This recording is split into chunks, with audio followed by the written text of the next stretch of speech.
Thank you, President Trump. Now I'm going to buy some mother F bleep guns. You're a news show, and that is what happened in the news.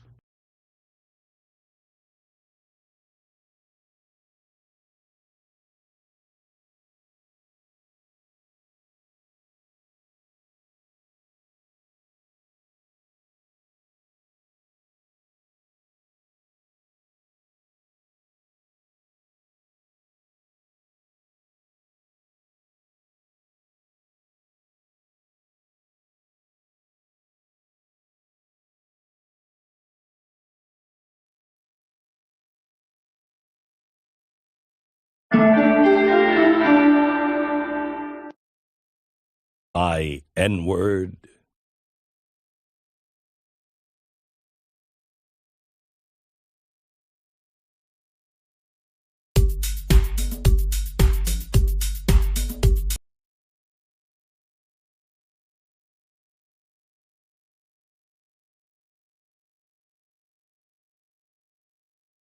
In hell, you son of a bitch! Cuomo, you put pineapple on your pizza and you get no pussy! You're next, de Blasio. You're fucking next. You're next. We on your ass, boy. We on your ass, boy. If she say no, you gotta go! The Italians don't claim that kid Cuomo. We don't fuck with him. We don't fuck with that kid Cuomo. Get the fuck out of here. We got Trump in the fucking silky on Union Square. Cuomo, don't you get away with this shit? When I see you, I'm gonna grab you by your fucking neck. We're replacing Cuomo with Bobby Shmurda! Bobby for governor! Bobby for governor! Come on, get up, pussy! Come on, get up, pussy! Come on, get up, come on, get up, pussy! Right now. Hell, you son of a bitch! Up your pizza and no. You're next, de Blasio. You're fucking next. You're next. We on your ass, boy. We on your ass, boy. If she say no, you gotta go.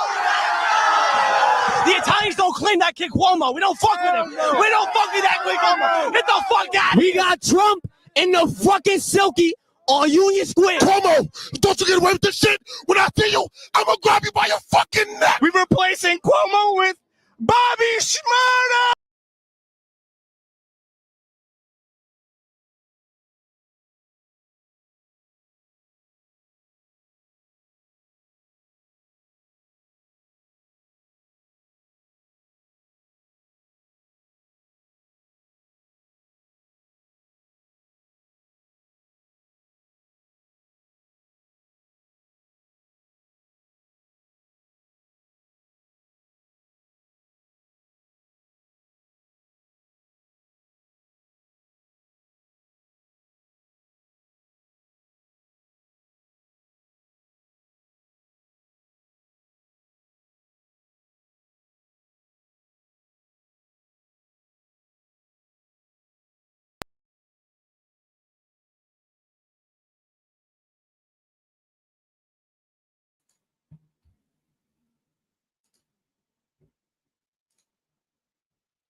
Nope. Let me. Oh, nope. None of this is working. Awesome. I'm awake. I'm here. It's all going good. Hello, humans.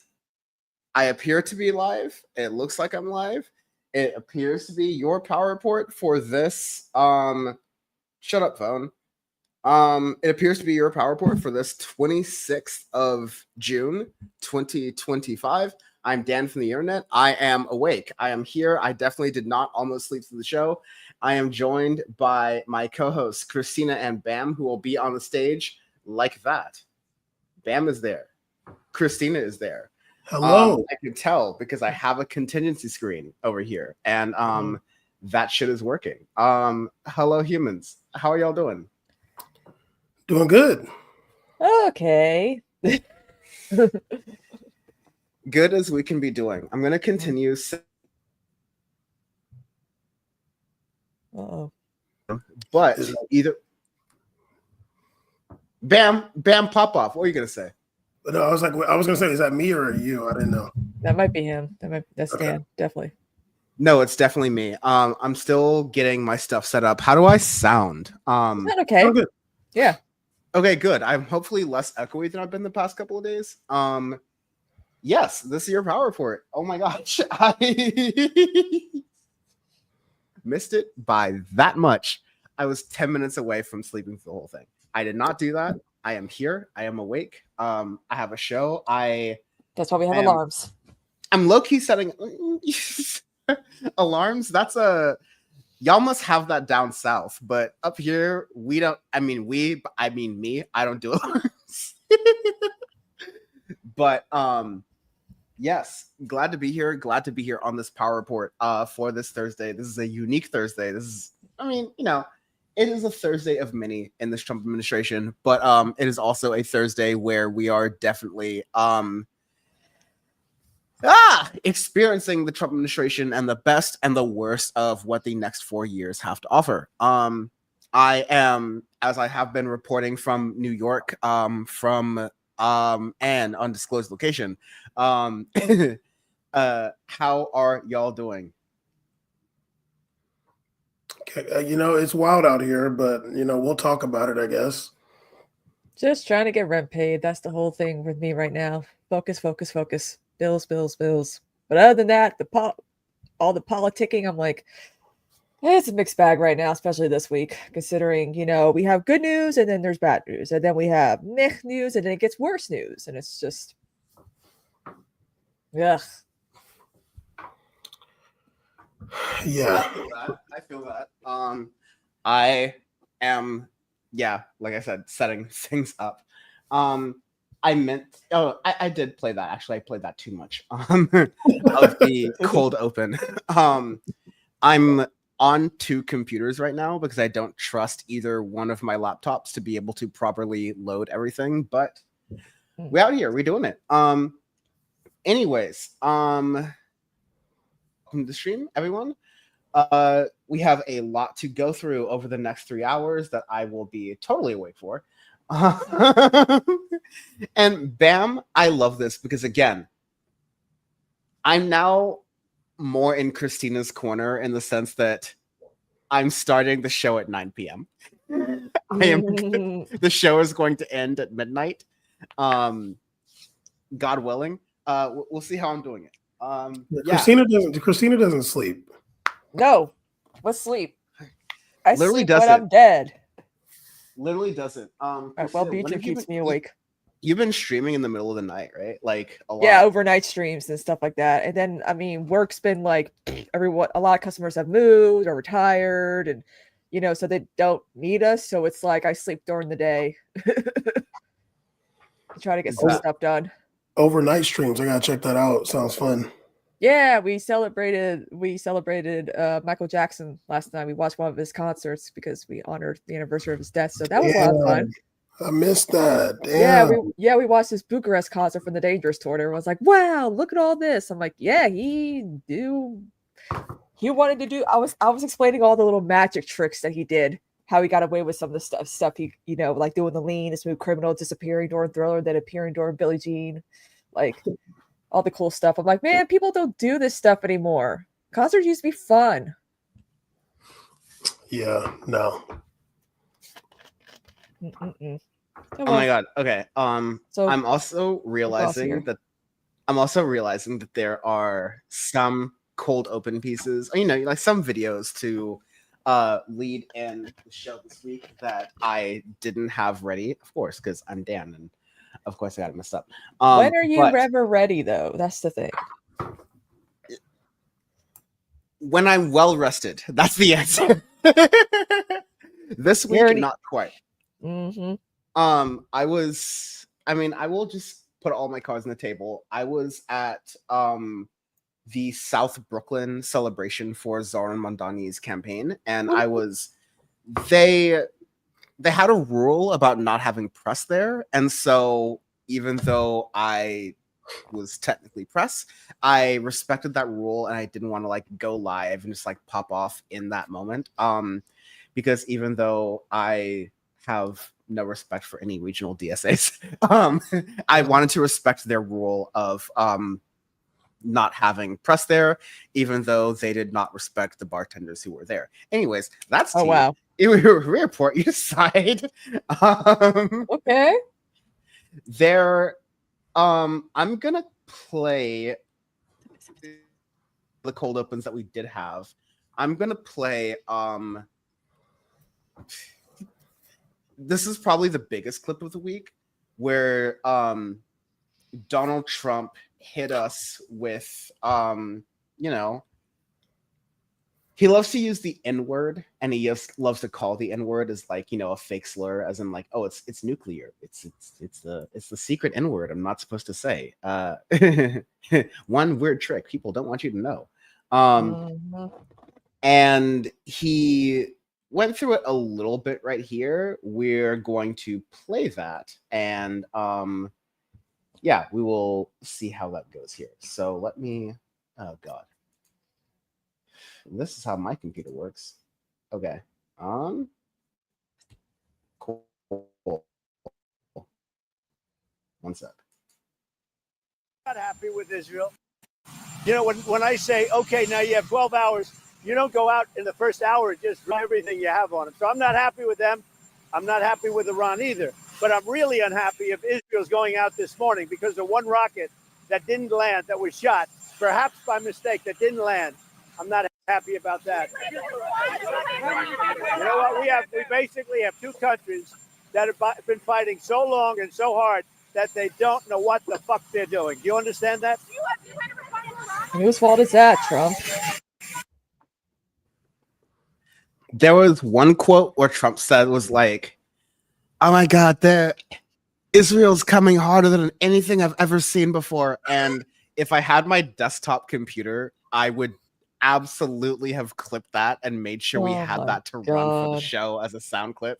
And I'll probably do it after this once we get off. But like, it's like Israel was shooting rockets to defeat my ceasefire in the way that rockets have never been shot before. Kristina has never seen rockets shot the way that they have been shot like this. Many people are saying this, folks. Like, no. Like it's Trump was flexing real hard on that. Oh yeah. But yeah, like it's compensating for something. Always. Dude, stop. Anyways, Bam, since you feel talkative, as we are going through this, a lot of stuff happened this week. We will get to it, especially as I start to get my technical flow control stuff under control. But I think one of the bigger stories besides the New York mayoral race was Iran. The meltdown? Oh yeah, Iran. I mean, like there's many meltdowns. I think Iran is part of that piece of the meltdown, like around, I'm pretty sure most Republicans think that Zohran is Iranian at this point. Yeah, isn't he from Uganda? I was literally telling someone at the election party that, like, okay, is this what we're gonna do? Are we gonna do the thing that we did during Obama's campaign where we break out the government, we do the full middle name like Barack Hussein Obama? Are we gonna start calling him like Zohran Kwame Mamdani? Like, are we gonna really break it out? Like, he's an Arab. John McCain's gonna have to wake up from the dead. Like, no, sorry, he's not an Arab. He's a good family man, unlike Arabs who are bad family men. Apparently. No, but yeah, Bam, I want to lead it off to you, and then Kristina, feel free. Again, as I'm slowly working behind the scenes and figuring out my setup, but like, yeah, how was your reaction to, just the news of the week? I know we're gonna like focus on Iran a little bit, so feel free to jump into that, but also just in general, because we've been talking about a bunch of different things. I'm sure you can tell Kristina and I can't wait to talk about the Zohran Mamdani race, but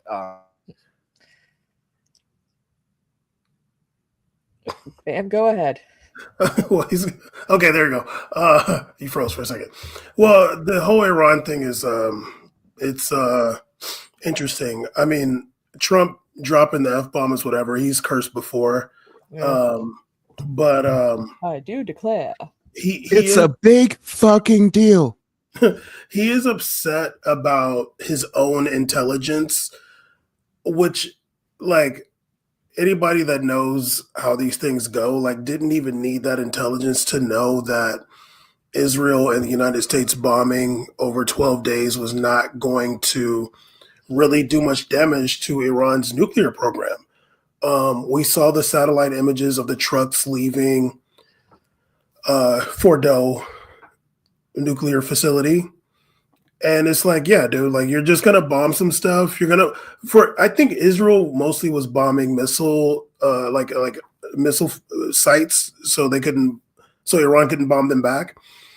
That didn't really work. But yeah, you just know that like you can say a lot of things about Iran and like the Iranian government, but like they're not stupid, dude. Like they already know what Israel and United States are aiming for, and so they're gonna be prepared. And they already know like they're any given day that there is the danger of an Israeli strike, if not an American strike on their sovereign land.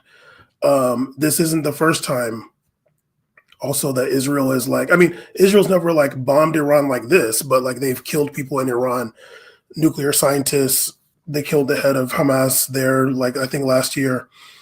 So when I'm looking at this whole situation, I don't think the ceasefire is going to hold because it's obvious that Iran still has a nuclear program. Now, well, let me just say, actually, let me take it back. The ceasefire, I don't really believe there's a ceasefire.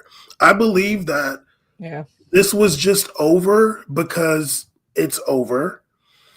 Netanyahu doesn't really, like, he's not really trying to take out Iran's nuclear program. He was trying to get a domestic boost. He's very unpopular. You have Trump out here saying to, like, get it. Trump is advocating for Netanyahu to get his case dropped now, which is, like, I never seen this level of, like, this. I've never seen nothing like that before. Like, I thought that it was a lot that Trump moved the embassy to Jerusalem, but saying, like, appealing to the Israeli courts to pardon Benjamin Netanyahu is wild. But yeah, I think Netanyahu did it for a domestic boost. And I don't know, I don't know why these shows just disappear from my head after they're over, but the whole narrative that the United States wasn't involved before bombing last Saturday, in my opinion, is false. And Donald Trump has been an Iran hawk from day one. Let's not forget that the reason we started Power Report, assassinated Soleimani in Iraq, the top general for Iran, assassinated him along with like just chilling ass Iraqi military dudes who are allies of America. Yep. Killed them too in 2020 January. Fast forward to this year, bombing Yemen in a way that hasn't been bombed since 2015. I think that paved the way for Israel to do what it did in Iran over 12 days. But yeah, Kristina, what have you been thinking about it?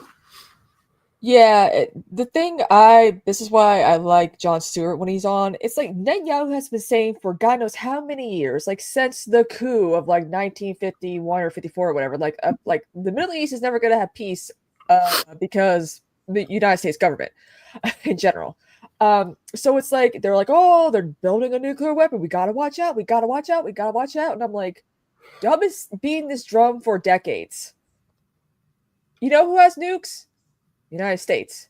You know, North Korea. Everyone has nukes, pretty much. Israel. Like, yeah, Israel, definitely. So it's like, you know, it's like we all want a Barbie summer, you know, but we're getting like Oppenheimer instead. Like, and did you guys know that Trump was nominated for a Nobel Peace Prize for like 2 seconds, but then it got rescinded because of like him striking Iran? Yeah, I didn't know. Well, I know Pakistan is nominating him for the Nobel Peace Prize. Yeah, I think that was the I think a guy from like Ukraine was going to nominate him over like the ceasefire of some sort, but then it got, and I'm like, what does the Nobel Peace Prize even mean anymore? You know? He wants it bad, though. He wants it bad. Yeah, he wants to be like Obama, who got it because he won an election. Just kidding. But it's interesting to me that we are seeing the same post like 9/11 weapons of mass destruction arguments. We're seeing I'm like it's 2003 all over again with the Islamophobia, the propaganda being spread. It's driving me crazy that we do not. I mean, those who do not remember the past are condemned to repeat it, and we're seeing this in many different circumstances, but especially when it comes to this situation with Iran. Right. And even this whole situation now about the administration being so upset about its own intelligence saying that it only set back their nuclear program a few months. And then, Trump is saying that it was completely obliterated. Like, how are you going to know that in the same 10 minutes, dude? Like, it's ridiculous. Like, this is a joke. And Donald Trump has wanted, he wants blood in Iran. Like, him and Netanyahu are the same. Yeah. Like, they want blood there. But what we'll see is if Trump, Israel can't do it on its own, obviously. If Trump is really going to go full force and, really send America into an actual war, I think it's quite possible. The way he's looking at it right now is hopefully it's his last term, and what do I got to lose? Right? What do I got to lose at this point? Either I send American military into battle. So much about the MAGA base and Marjorie Taylor Greene and stuff. All of them folded after those bombs were dropped. Marjorie Taylor Greene. Bitch deletes her tweet. We haven't heard anything from Tucker Carlson. I haven't. I don't know where he is. But they will always fold. Of course. I'm tired of hearing about the anti-war right. I'm like, it doesn't really exist. It doesn't exist. They're gonna fold. I'm unmuted, right? Yes, I am. Yeah. I'm still figuring out this current setup that I have.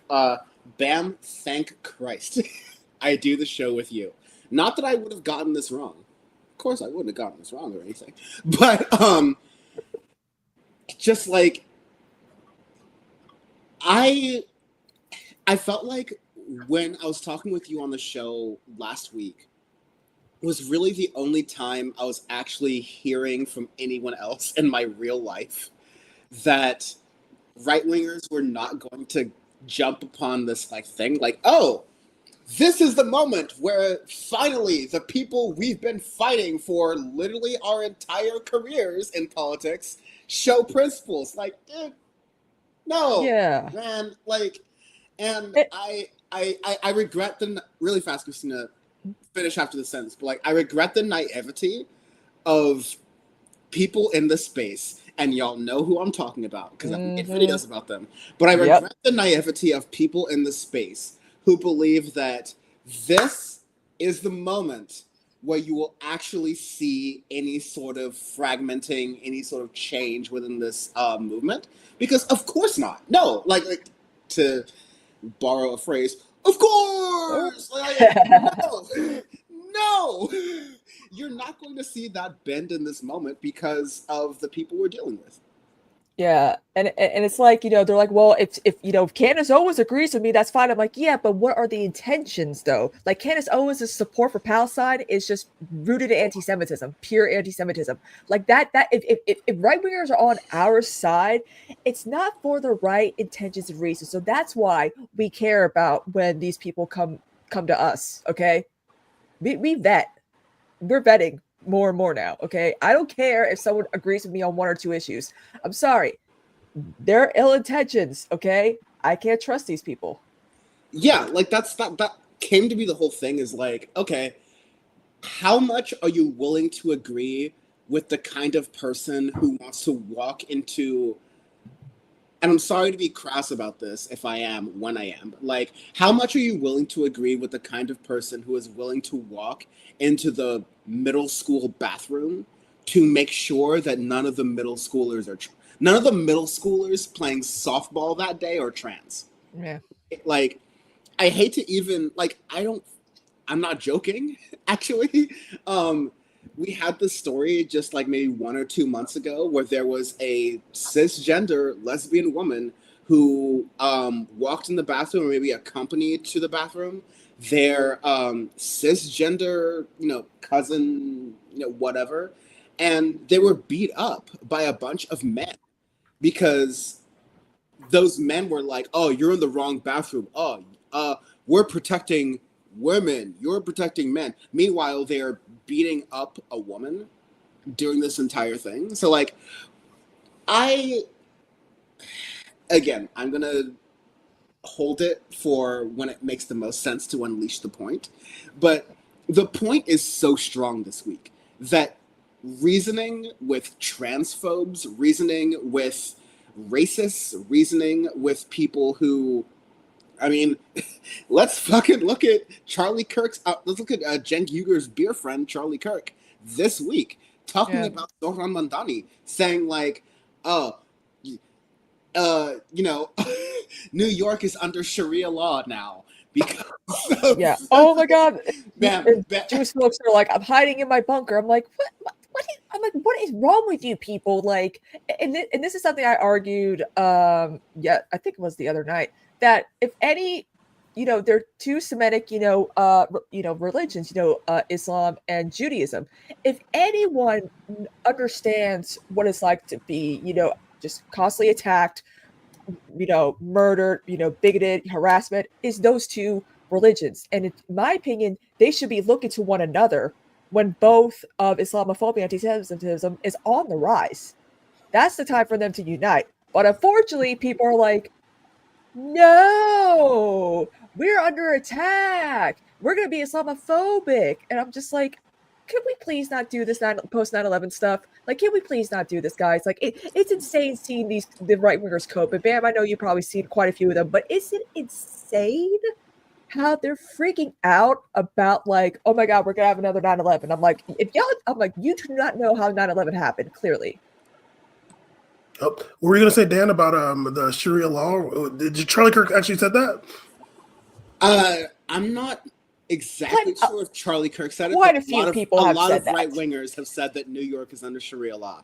And let me tell you, as a New Yorker, as of like 5.5 minutes ago, folks, come visit. Like, please. We have Sharia law. Like, listen, Kristina, you're looking really cute right now. We're going to have to run that burqa on you real quick, but it's okay. It's Sharia law in New York. It's going to be totally fine.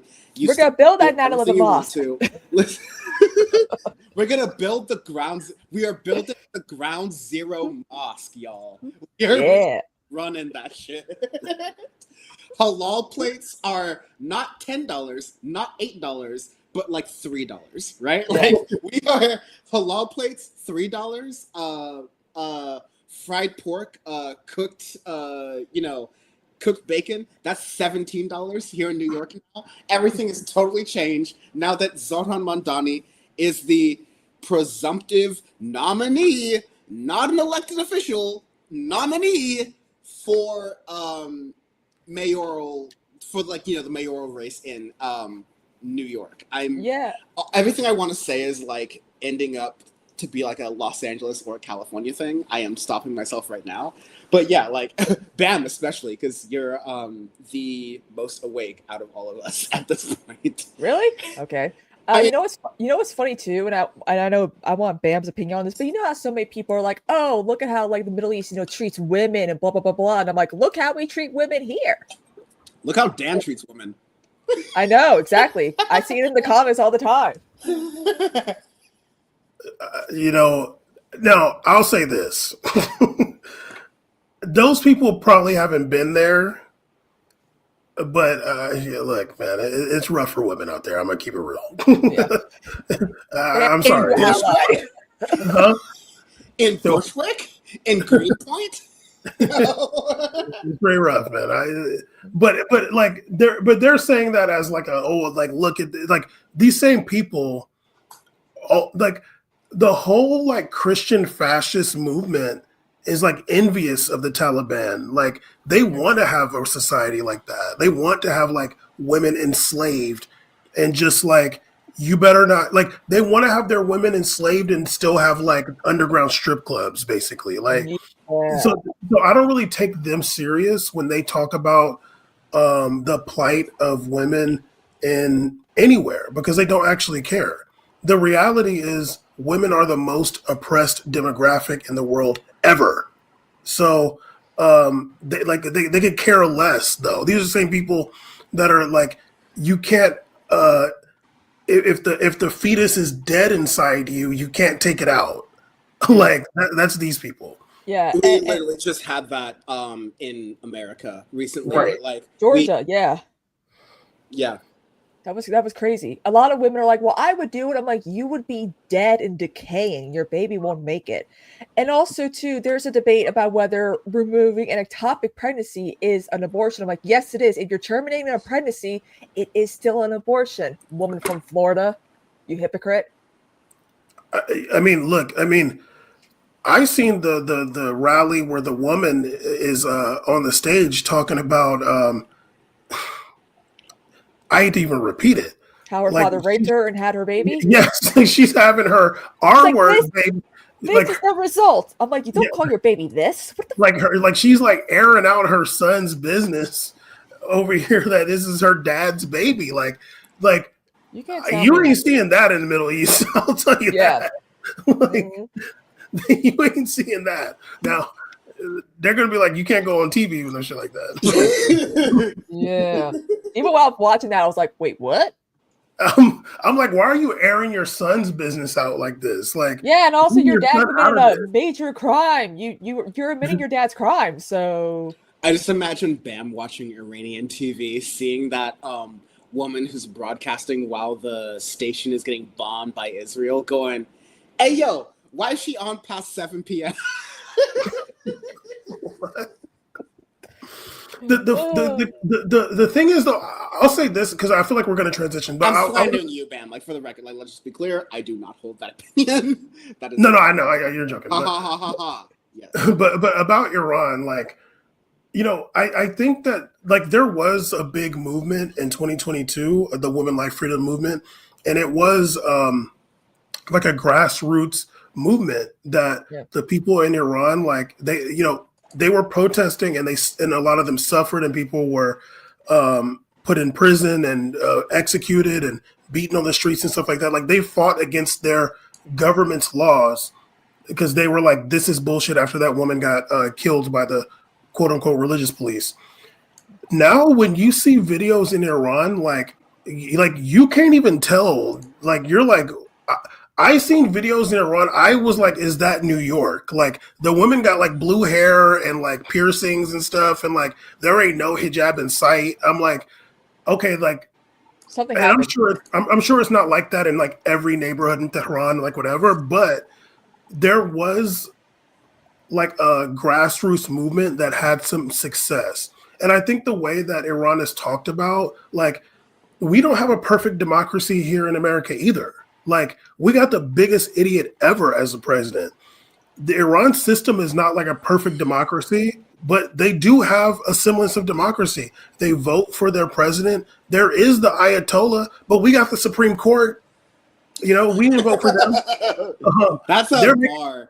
They have the Ayatollah, we have the Supreme Court. That's a bar, Bam. Let's just they're making all kinds of rules that we don't get to say in. So they do vote. They be out there voting. Iran has like a high, like a lot of the scientists, doctors are women. I'm not trying to say it's perfect or like it's like I'm not trying to like act like it's something that it's not. But there's a lot of propaganda. There's a lot of propaganda, and you know it's not easy to find like videos or like videos of Iran or like what's going on in Tehran or whatever. But if someone was to find that, you would probably be surprised based on what you may think of what Iran is. Yeah. It's also very diverse. You know, a lot of different cultures within Iran. It was really funny. I think I talked about it last time, but it was really funny when Tucker Carlson asked Ted Cruz, like, what's the ethnic makeup of Iran? Because I'm like, Tucker Carlson does not know the ethnic makeup of Iran. Like, he does not know that there's Persian and Azeri and Baluchi and Arabs. He does not know that. Yeah. But yeah, like, they had a revolution to get an American puppet out of there. Yeah. I don't agree.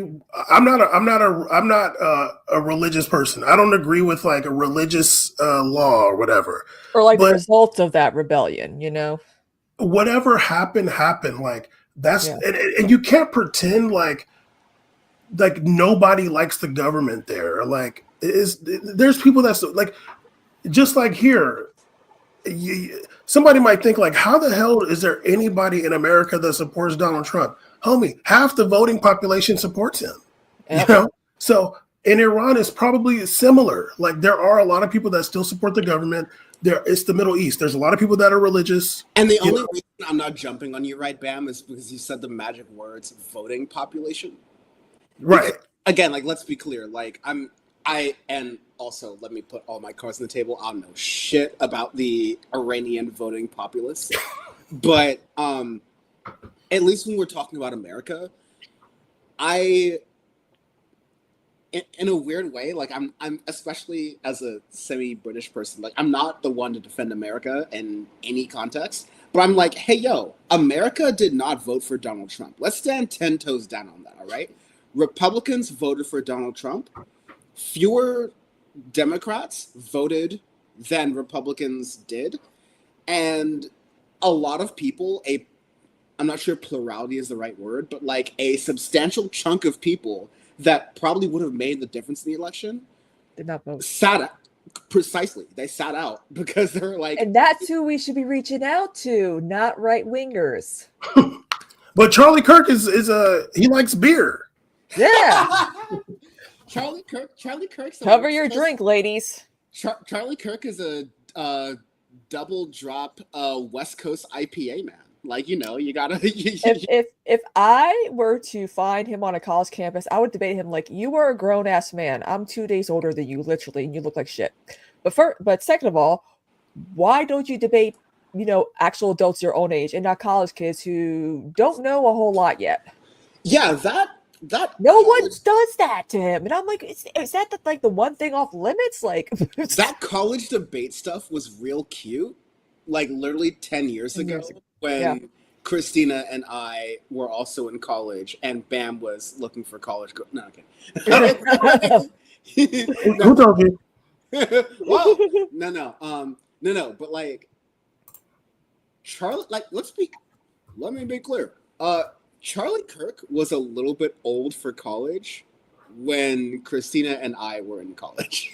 Like, that's kind of the elephant in the room, that a lot of these folks were not really, like, they were older for college, even when they were doing this, like, fake college, let's bait college students into talking about politics.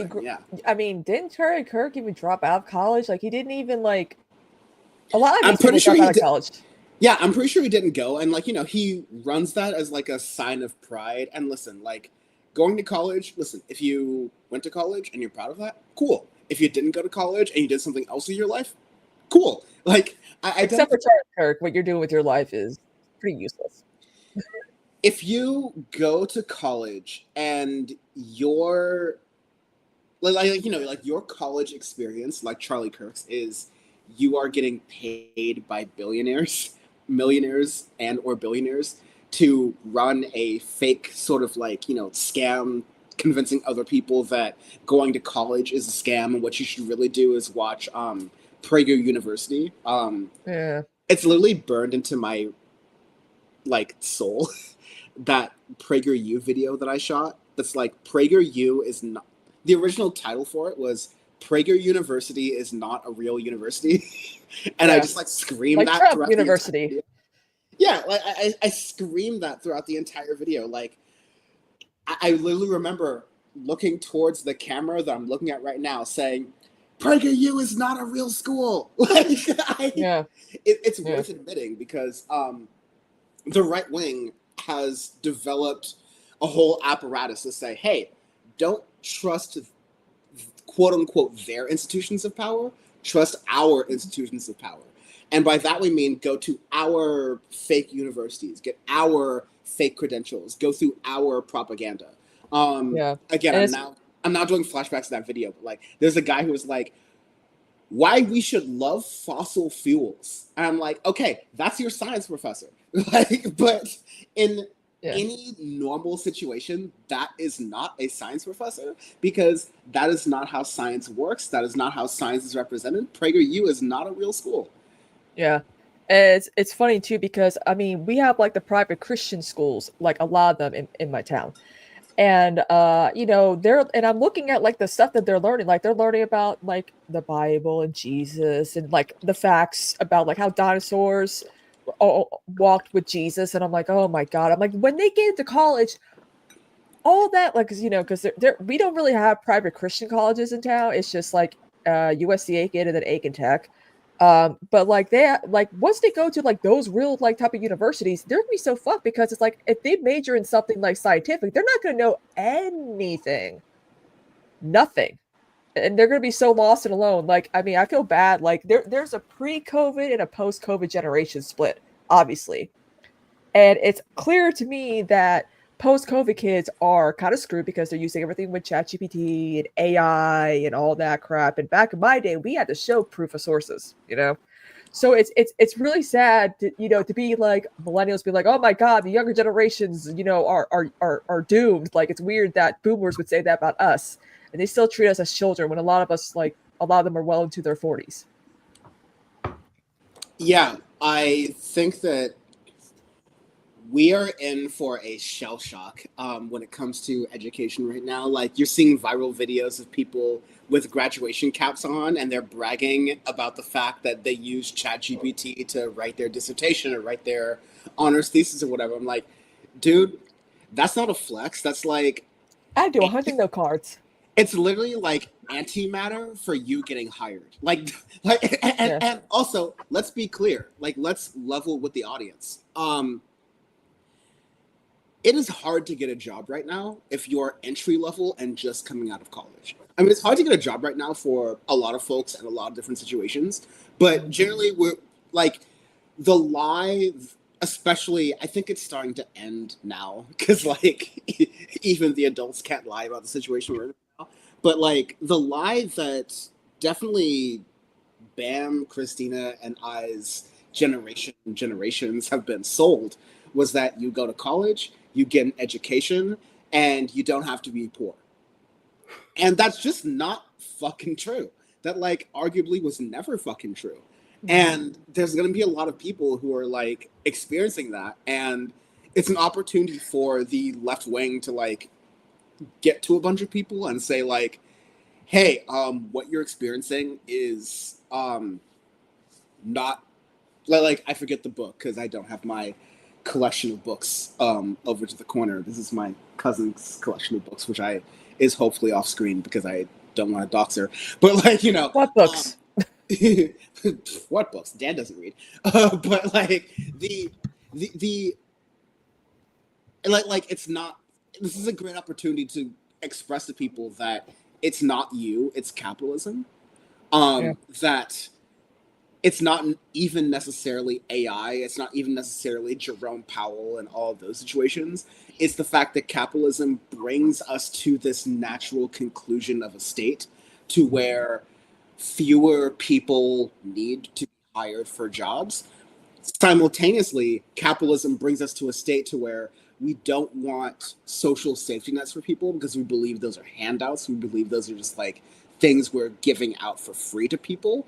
And so you can have, and I think Andrew Yang was maybe the red herring in this, not saying like I agree with him as a politician, but like he was the one who was like so tech, like based in tech, that he was able to scream out onto the rooftop some tiny semblance of a smart thing, which is that we could either have a universal basic income, or we could have AI, or we could have peaceful streets where people are not like going out and protesting and like in general unrest.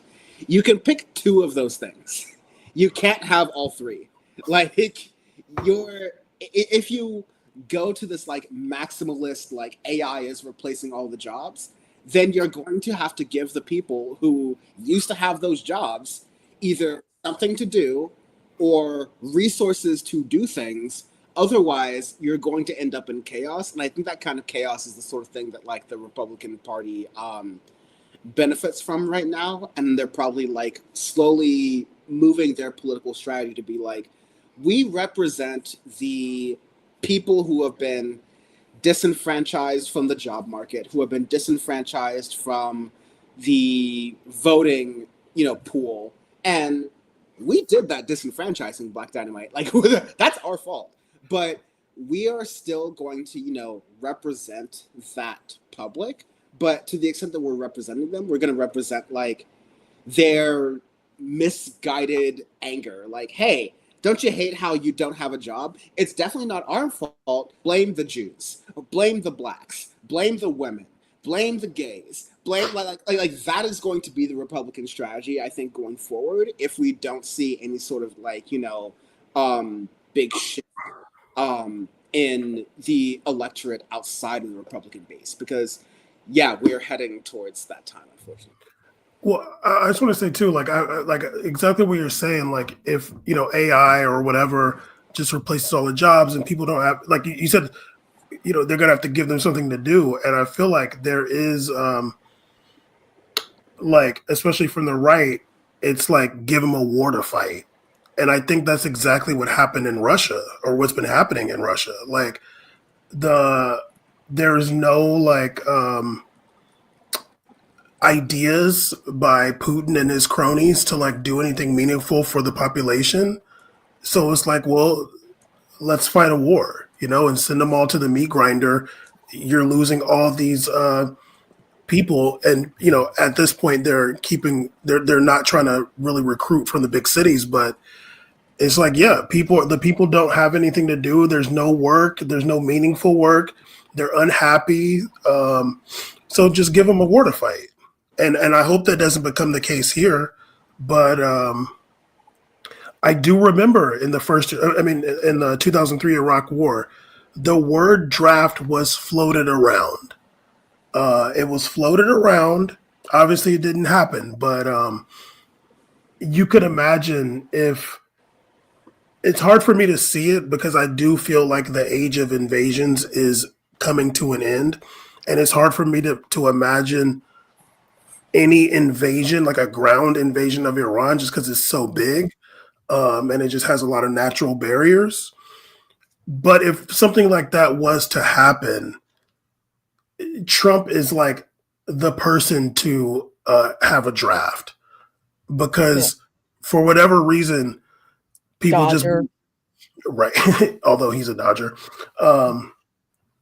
because for whatever reason, people just kind of take what he says at face value. When he says, I'm mad at Israel, people think he's really mad. When he says he's mad at Russia, people, oh my God, he said he's mad at Russia. It's like, dude, stop it. Like Russia just bombed some shit the next day. Yep. But if he comes out and says, we have to fight this war with Iran because such and such and such, and there's not enough people because of the Democrats. There's not enough people in the military, so we need to do a draft because there's not enough people. Biden slashed the military budget, so we got to get more people for the military. So I need to draft you people. That's a way. That's a way to give people something to do. Yeah, I'm so glad that Iran cannot reach my part of the country, because I live literally near the biggest nuclear plant in the southeast. So if that got attacked, I'd be dead, because I literally live there's so many entrances to SRS, to Savannah Riverside. So it's like my mom's like, yeah, we live near a bomb plant. I'm like, why do we live near a bomb plant? Why is that okay? No, not to put every single card out I have on the table, but when I visit you, Kristina, I'm like, this is a bunch of nuclear sites, and y'all decided to build a mall and some apartment buildings in the middle of it. It's coming along. It's coming along. It's crazy, dude. Literally, you, and I don't mean any disrespect, you live on a nuclear site surrounded by like a couple of houses, apartment buildings, and like 2 rivers. Like That's where most of the traffic comes from. that It's is like, oh, just that, SRS traffic. Like that's why I kept saying, I'm like, if the hijackers really wanted to cause some damage on 9/11, like. Well, no matter what, even if there's like the nuclear or anything there, it's still South Carolina. It just doesn't have the ring to it. You know, I'm like, you know what? Damn. Fine. I've lived my life. Take me now. yeah, they're like, look, I'd be like that TikTok trend. Boom. they're talking to each other like, oh, we got a great target. You know, it's a nuclear thing. Like, oh my God, it's gonna go so hard. They're like, okay, where is it? South Carolina. What's that? They're like, we'll just bomb a mall in LA or New York. How about that? There you go. Joking. Yeah. And Roblox, you know, the whole shebang. Right. How? Yeah. I'm. Believe it or not, I did not totally. I was having fun with the conversation. I was also like, "Oh my God, an hour passed already! Jesus Christ!" Okay. Well, you started like 20 minutes into the stream, so getting late out here. Getting late out here in California, guys. Oh, now you're gonna attack us East Coasters. Okay, well, everyone likes to brag about Central Time being the best time. Well, East Coast represent. You know what, man? I just said it's getting late out here. You know what, man? Okay. It's 7 o'clock. Wait. Okay, Dan, this is dumb and off topic, but what time is the sunset over there? The same time it sets over there, my guy. Like 8:30? 8:30? Yeah. Oh, okay. Like 8:30 Eastern, so like 5:30. Well, yeah. Yeah. Well, no. I was just wondering because it's like a bit more north. I'm wondering if it's like 9:20 or something like that. I mean, I'll be honest. The past couple of days, because it's been hot as shit, I have been privileged enough to just like spend my life in office buildings and apartments for the past couple of days. So like, when the sunset, I don't know. That's not my problem. But sorry. No, don't apologize for me. Apologize for the many thousands of people who are unhoused and don't get the privileges that I do.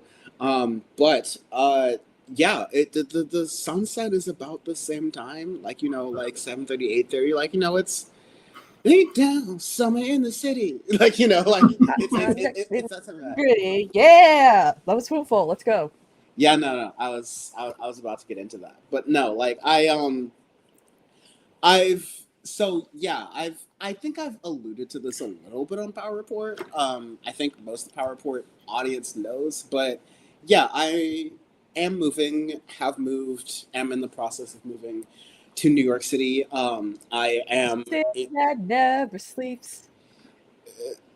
I can confirm the city does indeed sleep. I went outside last night because I wanted a sandwich at 3 a.m. and no one was going to give it to me.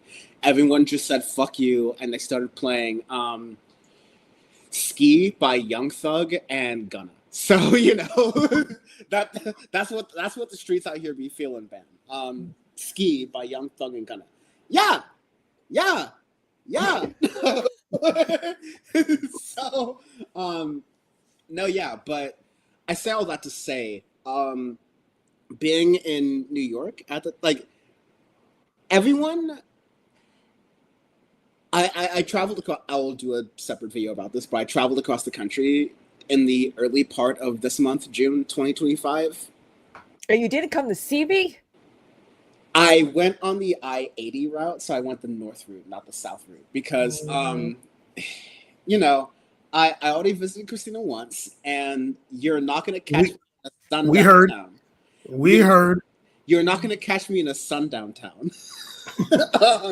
Well, I mean, my birthday party, it's going to be a costume party, and we're going to do Halloween shit, so it's going to be fun. Bam, you're invited. Libra season. Dan, maybe. I don't know yet. Listen, Bam was upset that he wasn't invited to the last party, so I will extend the gloaty to him, and I will not take it to me. But anyways, what was I going on about that? yeah, I traveled across the country and seeing everything that was going on with the country and how people are feeling. I had an experience that was not necessarily like, oh, I traveled across the country and white people are terrible. No, I actually have a lot of faith in Middle America, and that's a very unpopular opinion, but I stand by it because that's the experience I had. Was that folks in Middle America don't have the vocabulary for it. The word socialism, they're afraid by it, but they're socialists, like deep down. Like I always have this like version of a conversation with when I was back in LA, it's like the transplants versus locals conversation that like always ends up coming up when you're in a very basic bar conversation. And I was having a version of that conversation everywhere in the country. I was at, not to spoil like literally the best part of my video, but like this is probably gonna be my favorite part of the video. I was at a bar that was on the cross borders of Colorado. It was on the Colorado side, but it was on the cross borders of Colorado, Wyoming, and Nebraska. And there was like a contractor there who I was fully expecting to be like a right winger, and maybe he was, but everything he was saying about like, yo, we need to just like pause rents for a little while to allow people who live here and grew up here to be able to have homes and be able to live, because it's, no offense, he was talking to me, he was like, it's you people from California who are raising our rents and making it unaffordable to live here. And the way I was able to connect with him was like, hey dude, like I really see you in that. But let me just tell you, I'm a Californian who's leaving California because I've been priced out of my home. For New York City, though, like. And I'm about to gentrify some New Yorkers, baby. Let's go. Get the fuck out. No. But yeah, like that is the issue. Is that like you have people who grew up like. I've talked this with Bam before. Like, people are moving into Compton. People are moving into houses in Compton, and they're uninstalling the bars from the windows. Like that is how gentrified. Like, you put bars on the windows, and if you've ever like, I was in West Hollywood, and I was asking kind of just for fun, like, hey, we're gonna remove the bars from the windows. I mean, like, this is West Hollywood. This is a nice neighborhood. And he's like, it's more trouble than it's worth to get rid of them. So like, we're gonna keep them. I'm like, oh, okay. That's I guess how we're doing things. I've now gone on 3 different tangents. What I mean to say is that Zohran Mandani. Well, I do want to know, like, because you were there for like the best part of the election, like the right before and during. So, what was the energy like in your little hobble there? Can I be honest? Yes. Thank you, Bam, for allowing me. I was, because otherwise I would have lied. I was not feeling Zohran's chances being where I was, because I'm purposely Cuomo area. I'm purposely moving to an area that is hard to gentrify, and I wanted that experience within New York, so I'm moving there. Flatbush. Yes, I'm. Oh, not just Flatbush, but Little Haiti is kind of where I'm looking at. And whenever I describe the area that I'm moving to, people are like, oh no, are you sure you're gonna like that? Because they do street parties at night and they play music really loud. You know, my god, who cares? Like, they run the fire hydrant. I'm like, yeah, that's why my rent is low. I love it. That's great. Like that's good. Also, like I again, it's New York and it's amazing. I'm not even doxing myself right now, but like I am moving to a neighborhood to where I don't hear any of that. Kristina, please visit. It's gonna be fun. But like I don't hear like what money? I'm in proximity to the craziness, but I can't hear any of the craziness from where I live. So that's all good. But no, I was, and I think I maybe sent this to Bam in our group chat, that there was a bus full of paid Cuomo actors who were like going Yeah. like they were dancing to West Indian music. They're like Cuomo, Andrew Cuomo, hey Cuomo, Andrew Cuomo. Yeah, you know, like You know what? Maybe we need to be more anti-Italian for the Cuomo's sake. Cuomo, Andrew Cuomo. No. These people were like Cuomo for president, and I was like, I know you're paid, but you're not paid that well. Okay, like you can't. You gotta stick to the script, yo. You gotta be You like. couldn't Cuomo pay from- me to do shit for Cuomo, man. I don't care. Here, ask one of my friends. Like, what the hell? Like, yeah, 9. I had friends in the in my local birdie campaign helping Zohran's campaign, which was pretty cool. Yeah, and like, it's notable. I mean, I got my start in politics in a Republican campaign because the Democrats, and now I'm going to deep Los Angeles politics, but Robert Garcia, who is now my favorite congressman in the United States Congress because of my proximity to him. But Robert Garcia was the former mayor of Long Beach. And when he was running for mayor of Long Beach for the first time, he was running against Damon Dunn, who was a black independent secret Republican, but was running as an independent because you can't run as a Republican in Long Beach because like that's just obviously not going to work. Yeah. But he was trained under Condoleezza Rice. And the only reason I worked for him was because if I knocked on doors for him, he would pay me money. And if I knocked on doors for the Democrat, it would be volunteering. It's literally just that. Yeah. And no, I've heard this story in a lot of different ways where like, you know, people are passing out flyers for Andrew Cuomo, and it's just like, hey, listen, I'm not into Andrew Cuomo. I'm just paid more to do this than I would be if I were, you know, canvassing for Zohran, which is, you know, an issue that the Democratic Party has, but I think it's neither here nor there. The whole point was that, like, when I was, to answer your question, Bam, finally, as I was in New York, I was trying to be a little bit bearish because yeah, I live in and folks can watch the breakdown that I did of the Zohran Donnie victory on the YouTube Dan for the Internet channel, where I showed the map, and I was in the area that's very Cuomo, not necessarily because they like Andrew Cuomo, but because most you know, Democratic primary voters, lean older, they lean towards people of color. They're like, okay, whoever's the top Democrat on the line that I recognize, I'm going to vote for them. Mm-hmm. And I was seeing a lot of that. To go back to that anecdote that I just had of the bus filled with people who are, you know, dancing to West Indian music. And again, Cuomo, if you're going to racially stereotype the neighborhood, at least do it properly, because do Italians music.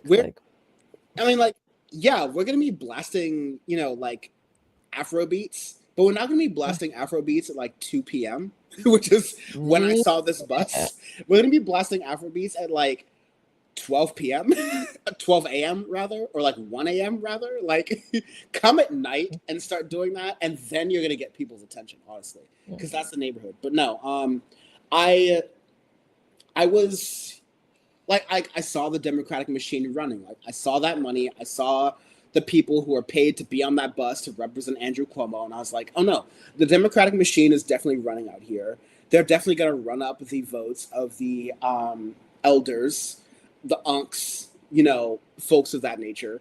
But at the same time, in the same neighborhood that I am, you know, Prospect Park, Flatbush, Prospect Lefferts Gardens, Crown Heights, Bed-Stuy, all these different places, every bodega I was going to had a Zohran poster in the window. Yep. Not a Cuomo poster, not a Matt Lander poster, although, again, I said everything I wanted to say in that video. Matt Lander did great. But no, every bodega had a Zohran poster, along with the, like, working family party slate of officials.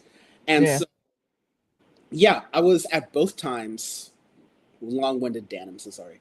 But like I was at both times like I'm a little bit bullish on the idea of Zohran running, but I can also tell that we love to rag on DSA. We love to be like they are the online left's never-ending argument personified, but they went to work. They knocked on doors. They went to houses. They connected with people. They connected with the bodegas around. They got their posters hanging in the wall. And at the end of the day, Zohran didn't not only have like the name recognition, the ability to like walk through the city, to be able to go through the city. One of his last campaign events was like walking the length of the island of Manhattan, for folks who are local here, as I now am, from Inwood to Battery Park. It's not a long walk, but it's not a short walk. Let me tell you. All right, like that is 200 blocks up and down the island. The main island, Work Island, visiting New Yorkers. And I think that's not the thing that helped Zohran Mamdani win, but efforts like that and posting efforts like that on social media are really the things that helped Zohran, who's a Queens boy, they helped him appeal to the broader boroughs. They helped him appeal to the broader city and also showed him as like a man of the people versus Andrew Cuomo, who like literally, I think the stat is none of us on the stream were alive when Andrew Cuomo last lived in New York, because the last time Andrew Cuomo lived in New York was like 1990. Like real shit. Like the last time Andrew Cuomo literally had an ad, like Californian Dan has an address in New York more recently than Andrew Cuomo. So like that was a factor that a lot of people were thinking about. So I did hear some stuff. I heard that he didn't do that great with the black vote. Zohran? Wow. Yeah. It was what to quote a song, "White Jihad Boy Summer" or something like that. That's what he's going for. And everyone's like, "See, the agenda's here," because apparently white boys rised up for Zohran, and I'm like, really? Well, what I saw was that Cuomo got 51%, so it wasn't that. Yeah, like elder, you know. Yeah, it's an elder thing. It's like, and I see this in Los Angeles as well. It's like, you know, elder New York. And again, like, I don't even mean to say this is pejorative, but it's more just like, there are a lot of people who care about politics. And, you know, mom got me into politics because she's this exact type of person. She's an MSNBC liberal. Shut up, mom. My mom could care less. My mom doesn't watch the streams, but occasionally she mentions things to me that she only would have gotten by watching the streams. So she just likes to post about movie night extravaganza. I'm like, thanks, you could be watching me. That's how it is. But like, that group of like MSNBC liberal, like our wonderful elders in the group, those are the ones who voted Cuomo. And that's where, you know, name recognition, the very basic sort of like plots of politics, that's where that actually works, right? But beyond name recognition, beyond people going like, oh, I know Cuomo, I don't know Zohran Kwame Mamdani or, you know, Bradley Lander or whatever. Like they don't recognize those people, but they recognize the Cuomo name. That's where that kind of works. And you have a lot of people who are in the suburbia areas of New York. Again, when you look at the map in that video I posted, the areas that voted for Cuomo are not gentrifiable. They are families who are second generation, third generation, fourth generation New Yorkers. They're people who are more preoccupied with life of living in New York and just trying to stand by and things that frankly Mamdani was speaking to. But nevertheless, they resonated with Cuomo because they were like, hey, listen, I'm not paying attention. Oh shit, there's an election. Cuomo, I recognize, that's my guy. But many of these same people, and that's why this election has like gotten the attention that it has, those same people come November will look at the ballot and be like, oh, Mamdani's the one on the ballot. That's the one I recognize, and he has the big fat D next to his name, so I'm gonna vote for him because he's a Democrat. That's kind of how that tends to work. The only way that gets twisted, and here's where I'll stop and mercifully allow folks to speak, but like it gets twisted with how Cuomo responds to this, because Eric Adams has already decided to run as an independent to run for re-election to be mayor of New York again, and like Split that vote. yeah, literally, like Cuomo, please go ahead, run, let them fight. I And love Bloomberg too, perhaps. Bill Ackman's got a candidate. I'm like, let's go. that. Literally, let them fight because it's gonna split the vote, and Zohran's gonna kill in that situation. Also, what happened to vote blue no matter who, Democrats? Right? Like they all say vote blue no matter who until you get I mean, they called Obama the Muslim socialist antichrist, but Zohran Mamdani is like hitting at least two of those three, unironically. Yeah. I remember seeing a tweet of like, someone said he's not a Democrat socialist. His policies are go with like he's a communist. I'm like, because she's like, don't give me examples of Nordic countries. I'm like, but those are examples of Democratic like social democrat type countries that Zohran is a democratic socialist. Like Dude, the fact. I'm sorry. I was just gonna say, like, sorry to interrupt, but like, yes, I truly am sorry to interrupt. But like, Republicans are lost on the sauce, dude. Like, they don't understand what communism or socialism is, and they haven't for years. We've all known this, but now we are actually able to call them out on it and define it and define what democratic socialism means in this moment right now. And they're stuck because they're continuing to shadow box like Kim Jong-il, like Kim Jong-un's dad. They're continuing to think like, oh, we're fighting that. Or, I honestly forget, but whoever was the precursor to the current leader of China, the current president of China, like they think they're fighting him and not like the current leader of China right now. Mao. yeah, they think they're fighting Mao and not Xi Jinping, right? Like they are in this, that they still think the Korean War is happening. There's a lot of Americans who are like the idea that like I'm a Korean War vet. I'm like, what did you do? I didn't do this on my trip throughout America, but I met a Korean War vet, and I was like, "Oh, so you surrendered?" I'm like, "Oh, you're a Vietnam War vet? Oh, so you gave up?" and let's be clear, giving up is I disappeared. Bam, go ahead. What happened? Yeah. Okay, I'm gonna get a lot of coke. What happened? Oh, share. I'm gonna say one thing that is very important about Mr. Mamdani. Possibly the most important thing. His mom directed a really good movie. I don't know if anybody's seen it. It is a bit older, from the 90s, I think, early 90s. Mississippi Masala, really good movie. I remember watching it back in the day when I was younger, and very good. It explores the expulsion of South Asians from Uganda. It explores that, done by Idi Amin, who is portrayed in the Last King of Scotland movie, by Forrest Whitaker, where he does fart. But but that's a really good movie, and his mom. If you've seen it, you know.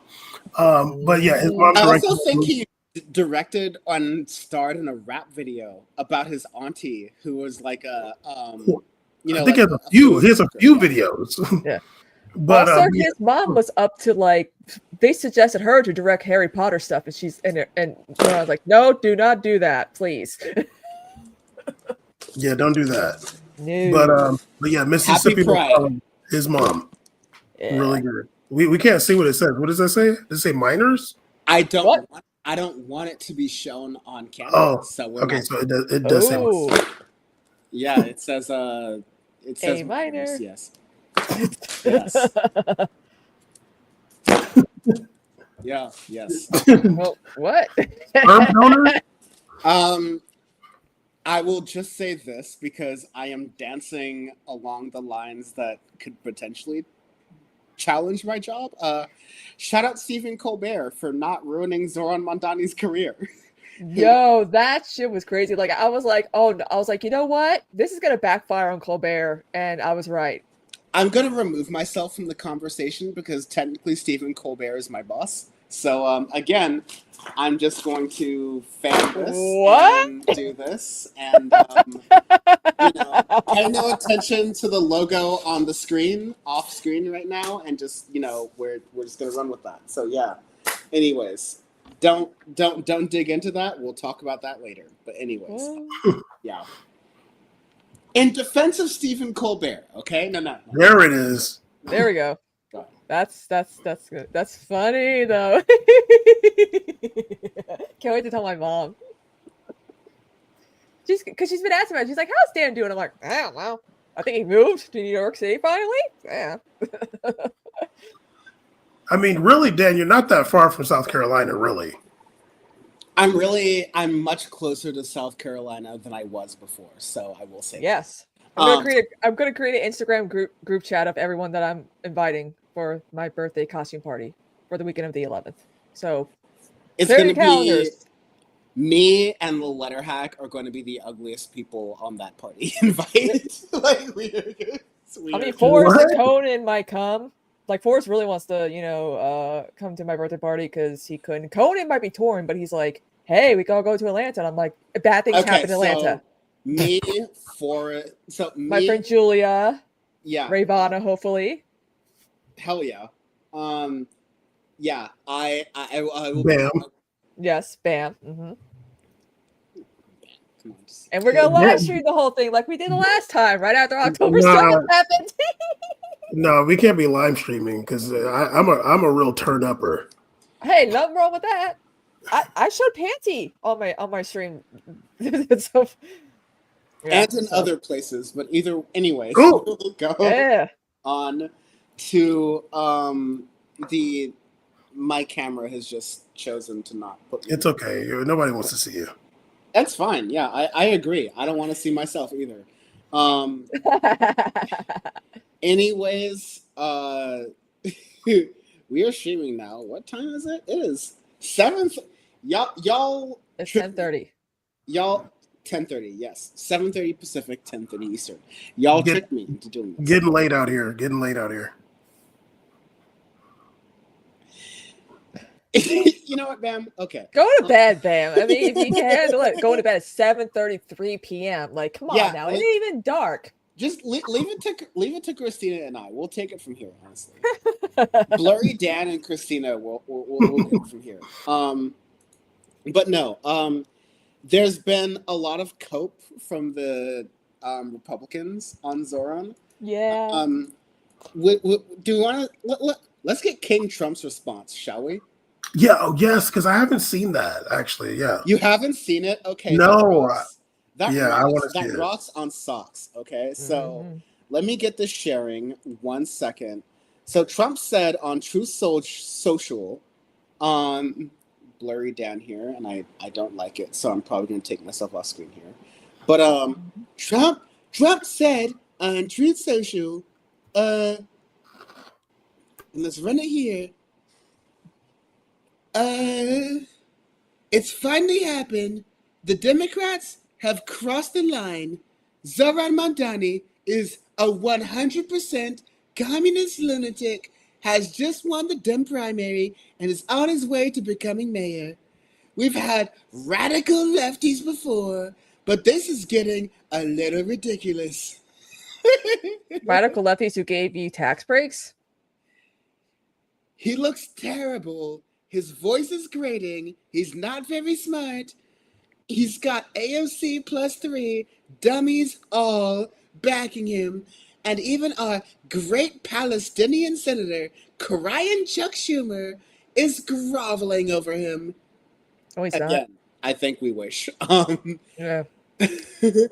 Yes, this is a big moment in the history of our country. While I unfuck my camera, please give some thoughts. It's surely a Trump truth that he made himself, clearly. Oh, Bam, you muted. I think him saying he doesn't look great is racist. I think that was the racist part. Yeah, I'm like, he's fucking hot. He's 33. I did not know he's 33. I was like, damn, he's young. See, they're jealous. They're Yeah, like, what the- jealous. Like Trump, Trump always looked ugly and older than he originally was. Like he's got that, neck pussy thing going, and he's looking rough, and his tank is getting darker and darker, and he's starting to really show his age. But Zohran, he fine. Yeah, I mean, Trump lives in Florida anyway. It's like, why the hell do you care? They're like, what the hell? Yeah, because Trump power's still in. I'm like, bring it to Florida. You could probably do that. Yeah, and if I'm not mistaken, Chuck Schumer is not a huge fan. I don't know where he got that from. All the New York Democrats, like Gillibrand, Torres, like they're all like, no, why? Yeah, really support him? And the thing is, like, at the end of the day, like, this is the mayor of New York. Like, I don't know, like, I'm not trying to shit on anybody's parade, but I don't know, like, how much is going to materially change in New York, actually. Like a Brandon Johnson thing in like Chicago. Like, he's constantly having to, like, go up against, like, the establishment Democrats. For Can I speak to that really quickly? For big business. Yeah. Zohran's campaign, like, listen, I think... there's a lot of aspirational campaigns, and there's a lot of, AOC ran on a lot of things that did not get done on her like Democratic Socialist platform. I actually think that Zohran's campaign, based on him being a state legislator, is based in a lot of things that can work, right? So like everyone's like, oh, you're gonna make MTA free. First of all, just the buses. Second of all, thank God. All right, because like, let me do another thing. First of all, ain't no one paying for them buses already. One of my friends, I'm not going to dox him, but he's a leftist that y'all are all familiar with. But his welcome to New York City was like, oh yeah, no one pays for the buses, just walk on. So like, when Zohran Mamdani says like, hey, liberals, by the way, had a free bus program during COVID. And what they found was that, never mind the fewer people who are taking the bus, but the fact that you weren't enforcing fare and trying to, force the bus drivers who have no power at all, trying to force the bus drivers to be fare enforcers, slowed down what are already the slowest buses in America. Right? Mm-hmm. Like, and I've now walked that walk. I can walk it like I talk it. These are the slowest buses in America. Right? Like, so it would be faster if like, okay, listen, the buses are free. We don't have to pause for fare. The only time we have to pause and wait on these buses is if there's one of our elderly neighbors who needs like a little bit more time to get on the bus with their cart or whatever, right? Like, cool. I think that's like totally accepted as like, the price of admission for taking the bus. But if the price of admission is $0 and your only price is occasionally waiting for the older man or the older woman to get their, cart or to get their like walker on the bus or to, like get their mobility device on the bus, God bless. That's what it's all about. Like, honestly. MTA is already $3 a trip. As someone who lives in California and has taken BART, I still think that's cheap. But like, that's not cheap for a lot of New Yorkers. And $3 a trip on a bus especially is not worth it for most New Yorkers. And so if we just take the buses and we just make them free, not only did, as Zohran Mamdani cited, that like you make the buses 20 to 30% faster because you're not waiting for people to like figure out their fare or pretend they have fare when they obviously don't. Not only are you making the buses faster, not only are we building upon things that MTA is already doing, which are cameras that make sure that if you're in a bus lane and you're a car, you get ticketed because you're supposed to keep the flow of traffic going. Like, we are just going to make the buses faster by making them free. And all of that is freaking out like billionaires who live in the city who don't take the buses. Who don't even take the fucking buses. People who aren't from New York are like, oh, people are going to leave New York. Oh, New York's going to be a shithole. I'm like, you don't even live here, let alone this country. And not literally, like, billionaires love New York. They love New York. They're always going to love New York, okay? Like New York. Concrete jungle where dreams are made up. Absolutely. Yeah, like, no. Like, billionaires love New York. They're never gonna... You think they're gonna move to Jersey City? You think they're gonna move to Jersey City? It's so funny when people are like, oh my God, you know, they're all the same. I'm like, you do not tell a New Yorker or a New Jerseyite that they're the same, okay? No. They're two completely different states. Also, New Jersey has a higher cost of living than New York, apparently, so take that what you will. I dispute that because I have thought and still do very often about like, let me just live in Jersey City. I can have a better place. You want to go to Gotham City? Because that's what Gotham City's based off of, New Jersey City. Not New York, which is weird. That's very funny. That's a very funny fact. But yeah, like I'm always like, you know, Jersey City, it's cheaper. I can get the space I want. It's close enough to my office. Like, it's fine. New York is where it's at. Also, there's a lot of people who grew up in New York and want to live in the place they grew up. That's totally fine. But like the idea that I'm becoming Sam Cedar. Kristina, also you'll love this. At a certain person's wedding that I was at. I know the wedding. Yes. Sam Cedar spent the time gazing at apple trees to the point where we had to like, dude, the reception is starting. Stop gawking at the apple trees, dude. Like, you should have invited me and he could have gawked at me instead. It was. You didn't think about that, did you? I apparently my +1 for the wedding was a very coveted piece, and I'm not going to get into this live on air. But yeah, she was fine. She was fine. I'll admit it. Shout out Tammy. Shout out Sean. But the. Overall, like I think the point I'm trying to get at is that like we and I think we have some of these reactions that I might try to get to. I'll try to get to some of these too because we are fucking more than halfway through the show and haven't gotten through anything. Well, but, I want to say one thing. There is another mayoral candidate we should all get behind. He's running for mayor of Minneapolis, Omar Fatah. He is a state senator. Okay. He's a husband, renter, son of Somali immigrants, and a longtime advocate for working people. His ad, you could just find him at Omar Fatah MN on Twitter.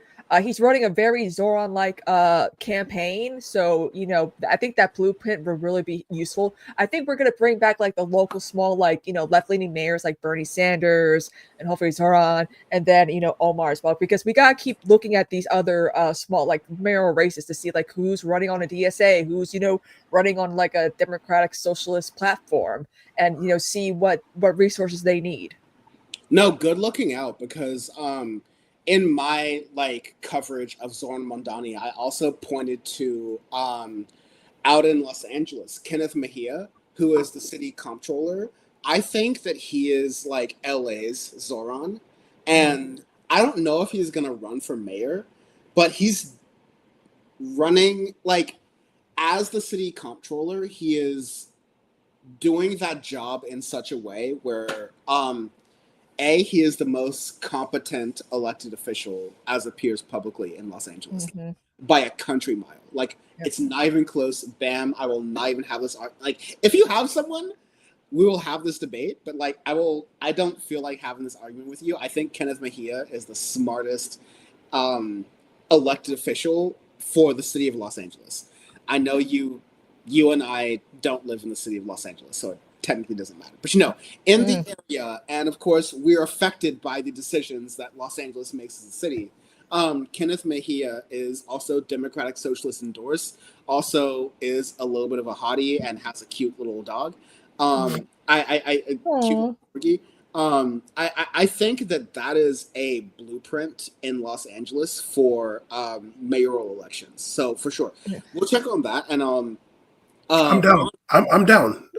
He's a Scorpio. I'm supporting him and Diddy. Bonnie Carollo, who is also in the tri-state area, the Twin Cities area, around Minneapolis and St. Paul. I'm gonna have to lock in with her and see how that whole process is working, based off what you said, Kristina, because that sounds very interesting. But what I meant to say is that Democrats and Republicans all together are like worried and like freaking out. Like, honestly, I'll be honest. CNBC was my porn for the past 2 days of just like watching people like Squawk Box, like Mad Max, like all those people, like baby baskets for newborns. What is this? I'm like, so supplies for newborns? That sounds like a great policy to me. The parenting is expensive. In the same breath saying, oh my God, this stuff is going to make people move out of New York. And these people are like, oh, by the way, I live in New Jersey. Yeah. Like no one's like, okay, so the Republican that's running for the mayor, like he literally is dressed up like a communist. He does like those the guardian angels who beat up like anyone who's brown or whatever. He's like, we watched one of his ads on this space, youtube.com/thisspace.tv. We're all there. And he was like, it was like broad daylight at 3 p.m. and there was nobody in the city. He's like, this is what New York's going to look like, if we elect, a socialist or a communist, whether, and everyone, and I was like, when was that video posted? He's like, and Alex, Devil's Advocate Productions, who's from New York, who lives in New York City, is like, he probably filmed that during the day on Christmas Day, because that TikTok got released on the 28th of December. I believe it, because like that's like there's no way in hell you can find no one like besides like on a holiday or like New Year's Day or Christmas Day. Other than that, New York City's packed. Like I don't. Being here, the only time that New York City is empty, and this is barely, is like maybe 3:30 a.m. Yeah. Because like that's the perfect point where like the goblins are starting to like get home and fall asleep. But you also like again, like, and Zohran Mondani's campaign said this, like he would campaign at 1 a.m. because he's like, there's garbage truck drivers, there's Uber drivers, there's bodega workers. There are people who are getting up at 1 a.m. for their graveyard shift. And so I'm gonna wake up with working class New Yorkers. Yeah. And that's how he ran his campaign. And that's the thing that I think people need to do to win. Like, most cities are not New York. Like, thankfully, Kenneth Mejia, if he chooses to run in the next election, luckily, he will not have to campaign at many places past 1 a.m. I think he'll do a good job because he'll get a bunch of, like, drunk motherfuckers who are, like, going out. But, like, lights out in Los Angeles is 2 a.m. sharp. You get your after parties, and Bam knows about that life. But, like, 2 a.m. sharp is generally when Los Angeles ends, and frankly, it's midnight, honestly. Mm-hmm. So, Bam knows what I'm talking about. And so, like what I said in that video, I point out to Barbara Lee, who's like a little bit older, so you would think of her as an establishment Democrat just because she looks like she represents the gerontocracy. But Barbara Lee was against the war in Afghanistan. Exactly. She was in Congress when... Sorry, I was trying to kill a fly. Sorry to my friend who hates that I kill flies. But Barbara Lee was against the Iraq War in Congress when like it was her in the House and maybe Bernie Sanders in the Senate and like maybe 2-3 other people I'm forgetting. But like especially in the House, No one was against the Iraq War in 2020. It was just Barbara Lee. And Oakland, California had a similar situation where you had ranked choice voting. And Oakland, California also had a somewhat similar situation where, I mean, like, it's a little bit, like, the way it manifests is different because Oakland doesn't have machine politics the way, like, New York and Chicago or even Los Angeles does. But even though the previous mayor was caught on trial for some federal things and using some cops as like her own personal bodyguards, but like this is not that show. This is not that show. We're not going to get into that. Oakland, California politics is wild. Gavin Newsom fucked his best friend's wife. Anyways, the Oakland has ranked choice voting. The city of Oakland has ranked choice voting. And that is one of the reasons why Barbara Lee was able to be successful ultimately. And that's why Lauren Taylor, who was, you know, a younger black man, he looked like what you would have thought would have been the anti-establishment figure compared to Barbara Lee. But in reality, he was pushed up and like leveled up by big tech and big business. And all these like, you know, Together SF or Building for Better SF, like all these different fake ass grassroots groups to like leverage their support. And I think like to your ultimate point, Kristina, it is going to be difficult, not only for like, you know, the next couple of months for Zohran to get elected, but also like, I've been telling people this, like to be the mayor of New York City is volunteering to be the most hated man in America, right? Yep. Like, I don't envy that. Zohran is not going to be able to get most of his promises done, okay? I think the best advocacy for voting for someone like Zohran and supporting that is because if you have someone who's coming with that kind of smoke into the mayor's office in New York City, you have to argue him down from that level of smoke. And that's going to be a good thing. It's going to be a better thing than many alternatives. And Well, I really hope that the left doesn't turn on him.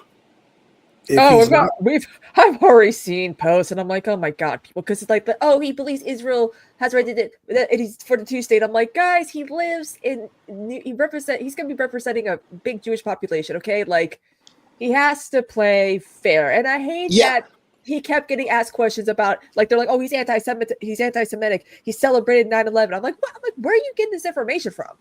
The whole, thank you, Kristina, for bringing that up, because like the whole Zohran Mamdani stands with the global intifada. Like, those were words that were put into his mouth. Yeah. And frankly, Zohran, like, clip chipping, did a lot of courage in, like, choosing that moment to define what the word intifada actually means.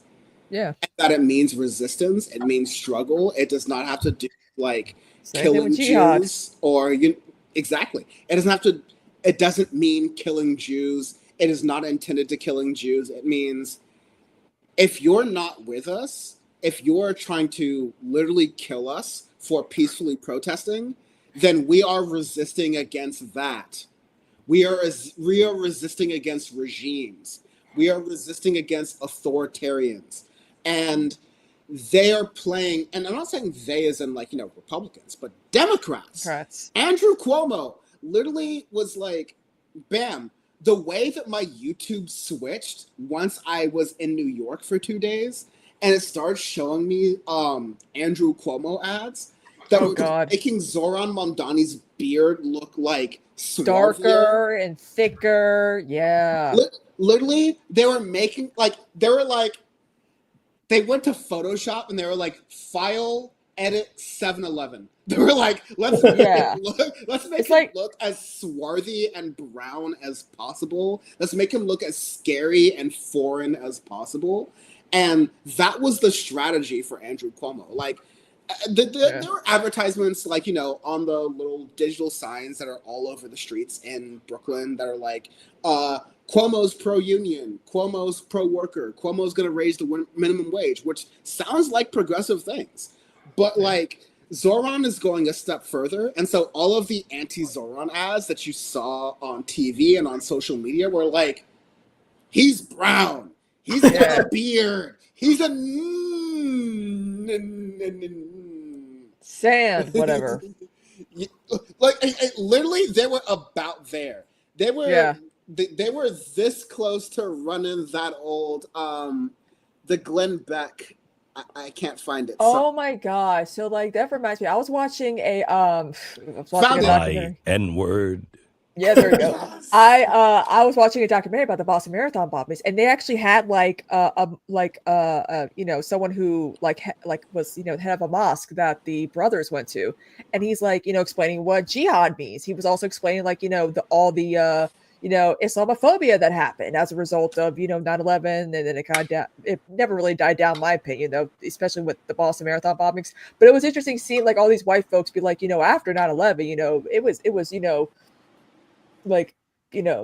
people were really lumping any brown person who looked Middle Eastern, attacking them, the hate crimes to this and that. And I worry that this is happening right now with Zohran. I worry they wanted to deport him. They wanted to take away citizenship. That one congressman or senator's like, oh, I'm coming for you, dude. If I find that you did something wrong on your citizenship and you lied or blah blah blah. They're saying that he brought terrorist materials when he came to the country for the first time. I'm like, dude was 7 when he moved here. From South Africa, dude. Yes. What the hell? Also, I mean, I think a lot of this stuff is going to die down if and when he wins the actual mayoral. I hope so. Yeah, because he's going to have so much stuff to do. There's going to be a lot of criticism, but I think a lot of the more racist or Islamophobia stuff will die down. Somebody in the chat said, "Bam, with your knowledge of Islamic history, what is a scary and edgy but also classy and subtle term for the fans of Mamdani and his quest for socialism?" And I'm gonna be honest. Now, granted, I don't know him. I do not know this man at all, but I feel confident saying this, although I don't know him. He's probably more of a New Yorker than a Muslim. Yes. Yes. I don't know. Dude is the king of. He's what's that show on CBS? He's the king of Queens. Oh, right. Yeah. Yeah, I don't think Islam is much of his identity for real. He's a New York kid. He grew up there. His parents are he grew up in an academic and an art family. I don't think they were really doing that a whole lot. They probably went to Eid a little bit, and then it was whatever. Yeah, and another thing too, to that point, Bam. And a lot of conservatives are bringing up AOC went to a private school. They're not working class. Oh, this, they went to a fancy school. I'm like, there are so many schools in different parts of New York City. I'm not working. I went to all public schools. Also, my parents ran the school district. There's a lot going on in all these different things. There's a lot of privilege that takes part different ways. But at that point, my parents, my dad more specifically, was an administrator in the school district that I happened to go into. We're crabs in a bucket right now. All right, my dad was a DEI hire, frankly, literally, right? We're talking about my dad got to work for a government entity that administers schools. Ooh, he's scary. He's stealing all the money from the government. He's working for public schools. Oh no, don't watch out. His son might get free and reduced lunch. Oh no, his son might get a grilled cheese for $1 off. Oh no, government corruption. Dude, I mean, yeah. Also, yours. Yeah. Also, these people are can you look at the president? You're talking about, they're not this guy. I literally remember a video before he got elected, and he's like at his hotel, and he's like pushing the luggage cart thing, and he literally said, "I've never done this before." Like he's literally like, I've never pushed my own luggage before. He Like referred to groceries as like, oh, this is an old school term, but yeah, groceries. you're right. You know, like pulling the whole like Yassine Bey, like, products. So many SKUs. Look at all the SKUs. Look at all the products. Like we live in the dumbest timeline. Yeah. Also, shout out to my sister, because having Trump a second time has kind of radicalized her. She's like, free Palestine, fuck Netanyahu. The Middle East is never going to find peace because of the U.S. Zohran is not, a scary, Muslim, jihadist. She's like sharing Jack Schlossberg stuff because, he's like, fuck you, Kennedys who support Cuomo. And I'm like, yeah, sis, let's go. Okay. I like that. We love She'll be at your birthday. No. She'll be working. She's a school teacher, so she don't have to come down here. My Oma died back in February. She has no reason to come down here anymore, because she would go to West Virginia and then come down here. I'm like, just stay up there. It's fine. I have questions, but I'm not going to dox your family. we have nothing. My sister and I don't have a whole lot in common. First of all, we're 7 years apart in age, so I couldn't really do a whole lot with her because she was much older than me. And she's athletic.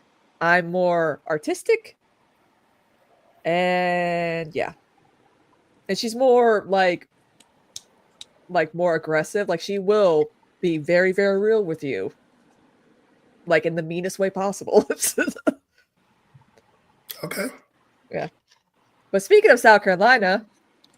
Oh, yes. You did. Oh, so there was one, just to wrap up the Zohran stuff, because I do want to get to your South Carolina story, because it's really good.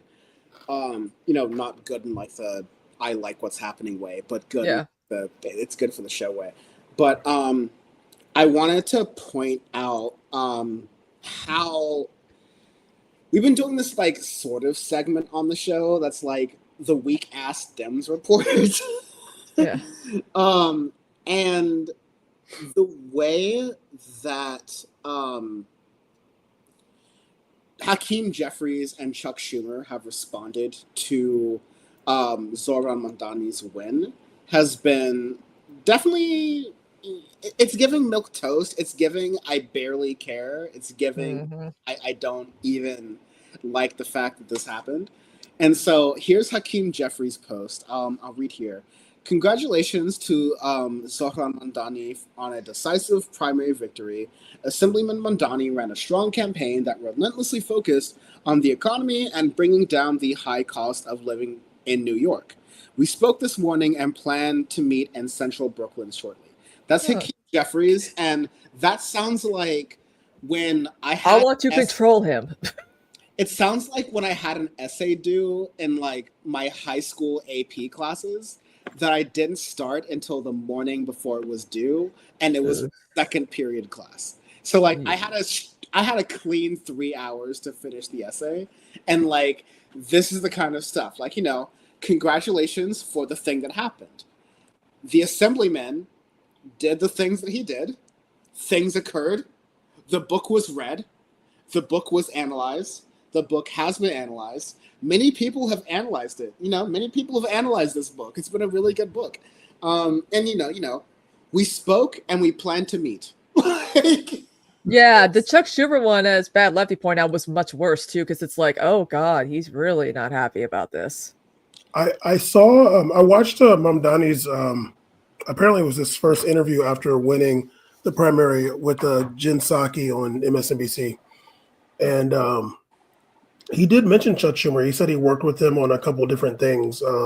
He mentioned him favorably. I can't remember what the two things were. I'd have to probably listen to it again.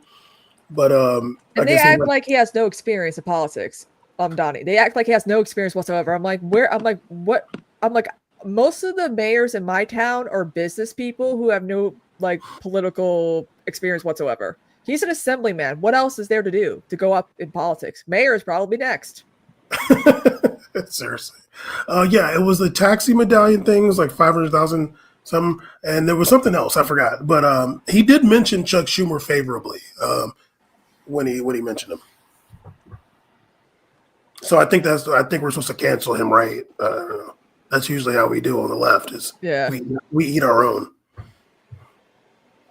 I have the post right here. I'm just pulling it up from different websites and also learning how to control my screen. My screen. Hello. I'm the homestar run-up. For the old heads out there. Chuck Schumer said, Chucky the Shoe, for the super old heads out there, said, I have known Zohran Mamdani since we worked together to provide debt relief for thousands of beleaguered taxi drivers and fought to stop a fracked gas plant in Astoria. He ran an impressive campaign that connected with New Yorkers about affordability, fairness, and opportunity. And I thought this was going to be one of those long-winded ass, like, you know, I have the check mark so I can post like long tweets, ass posts. But like, that's it. That's the whole bitch. That's the whole joint right there. Okay. Like, I don't think those were that bad. I mean, what are they supposed to put some emojis? Okay, Bam, I will say this. If this was a candidate that they actually liked, it would be like, congratulations on Andrew Cuomo for his stunning victory. He ran a great campaign. He reached out to New Yorkers. He met them where they're at. He is really, you know, the energy in the Democratic Party right now. I spoke to the Baileys. The Baileys approve of Andrew Cuomo. And, you know, like, no, it would have been like a glaring, obvious, like, pro endorsement. And this was like a begrudging, like, you know, I've known him. Whatever he's popular for, let me, you know, jump onto that as well. Like, I'm definitely siding with Kristina on here. That, like, you know, the Democrats... That's the enthusiastic response. Yeah, Democratic leaders are bandwagoning right now because they don't know what to do. They're like, okay, we have to support the Democrat who won, who is going to be the presumptive nominee and is going to be, like, using our PAC money. But we can't exactly, like, you know, full-throatedly, like, endorse him, engage him, like, be all about him. We can't do that because, like, he fundamentally, like, he's too much of a, you know, I'm not even gonna slander the Democrats because the Democrats aren't this good, but, like, he's too far left. He's too AOC. Like, I'm not a New Yorker, but I remember exactly how they did Alexandria Ocasio-Cortez when she was running against Joe Crowley. And it was a similar thing. Alexandria Ocasio-Cortez defeated Joe Crowley in the primary. Yeah, and she was down by a lot of points, too. Yeah, and so she was the presumptive nominee for the Democrats and ended up winning. And again, as I mentioned in my Zohran video that folks can check out on the channel, first is winning the primary, then is winning the general, then is winning your first race after that. Because becoming the mayor of New York is signing yourself up to be the most hated person in America. Like, full contest, no stop. I'm sorry to be, like, New York-centric on this, but, like, if you're running to be the mayor of any major city, especially the city of New York, you're running to be hated by everyone on earth, honestly. No one likes the mayor of New York, even if they voted and like the mayor of New York, all right? Like, that's just a fact. That's just the way the city runs. That's just the way it goes. Metro is shit. The subway is shitty. The buses are shitty. The weather is shitty. The grass isn't green enough. The horses are shitting too much near Central Park. We all blame the mayor. That's just the way it goes. It doesn't matter who it is. That's just the way it works. Wow, Dan, it's like you sound like as if you live there now. I'm walking here. Well, that's how politics works in general, too. Like, yeah, they blame the president. You know, yeah, definitely. But, like, you know, New York is like a special. Like, I want to get us back to, because I know I veered us off into this, like, little tangent here because I want to play a thing. But, like, we're going to get into some of the reactions from Democrats and Republicans, and they're like, my favorite reaction from Republicans is like, Oh, now that Zohran Mamdani is elected, you've elected a Muslim socialist antichrist terrorist like Barack Hussein Obama. Now New York is going to get another 9/11. Meanwhile, I'm still old enough to remember America's Mayor Rudy Giuliani. All Yes. right, who apparently Broke ass bitch. was so good at being white. 9/11 happened on his watch, quote unquote, and no one blamed him for that. And again, I don't think you blame it. Like, let's just brass tacks here. I don't think you blame a city mayor for something like 9/11. Like, that is a geopolitical thing. We blame the Pentagon for that. We blame Washington, D.C. for that. That is not the New York mayor's smoke. That said, I remember Donald Trump that day. I mean, like, I don't remember Donald Trump that day because I was like 4 years Trump old. Tower is now the tallest tower. And everyone's like, yeah. I remember seeing all the Muslims in New Jersey who were cheering this all happen. And they were like, oh, this is such a great... Like, dude. Hey, Dan, you know who was cheering for 9/11? Zionists in New York City. Ooh, spicy. No. There's videos of that too. No. I'm like, literally, like, you had people dancing Israelis. We remember. Mm-hmm. Dan said that. Bam said that. Bam, the one who's on screen to my far left, the blackie. He said that. Whoa! And being racist again. No, but like and you'll always be British first.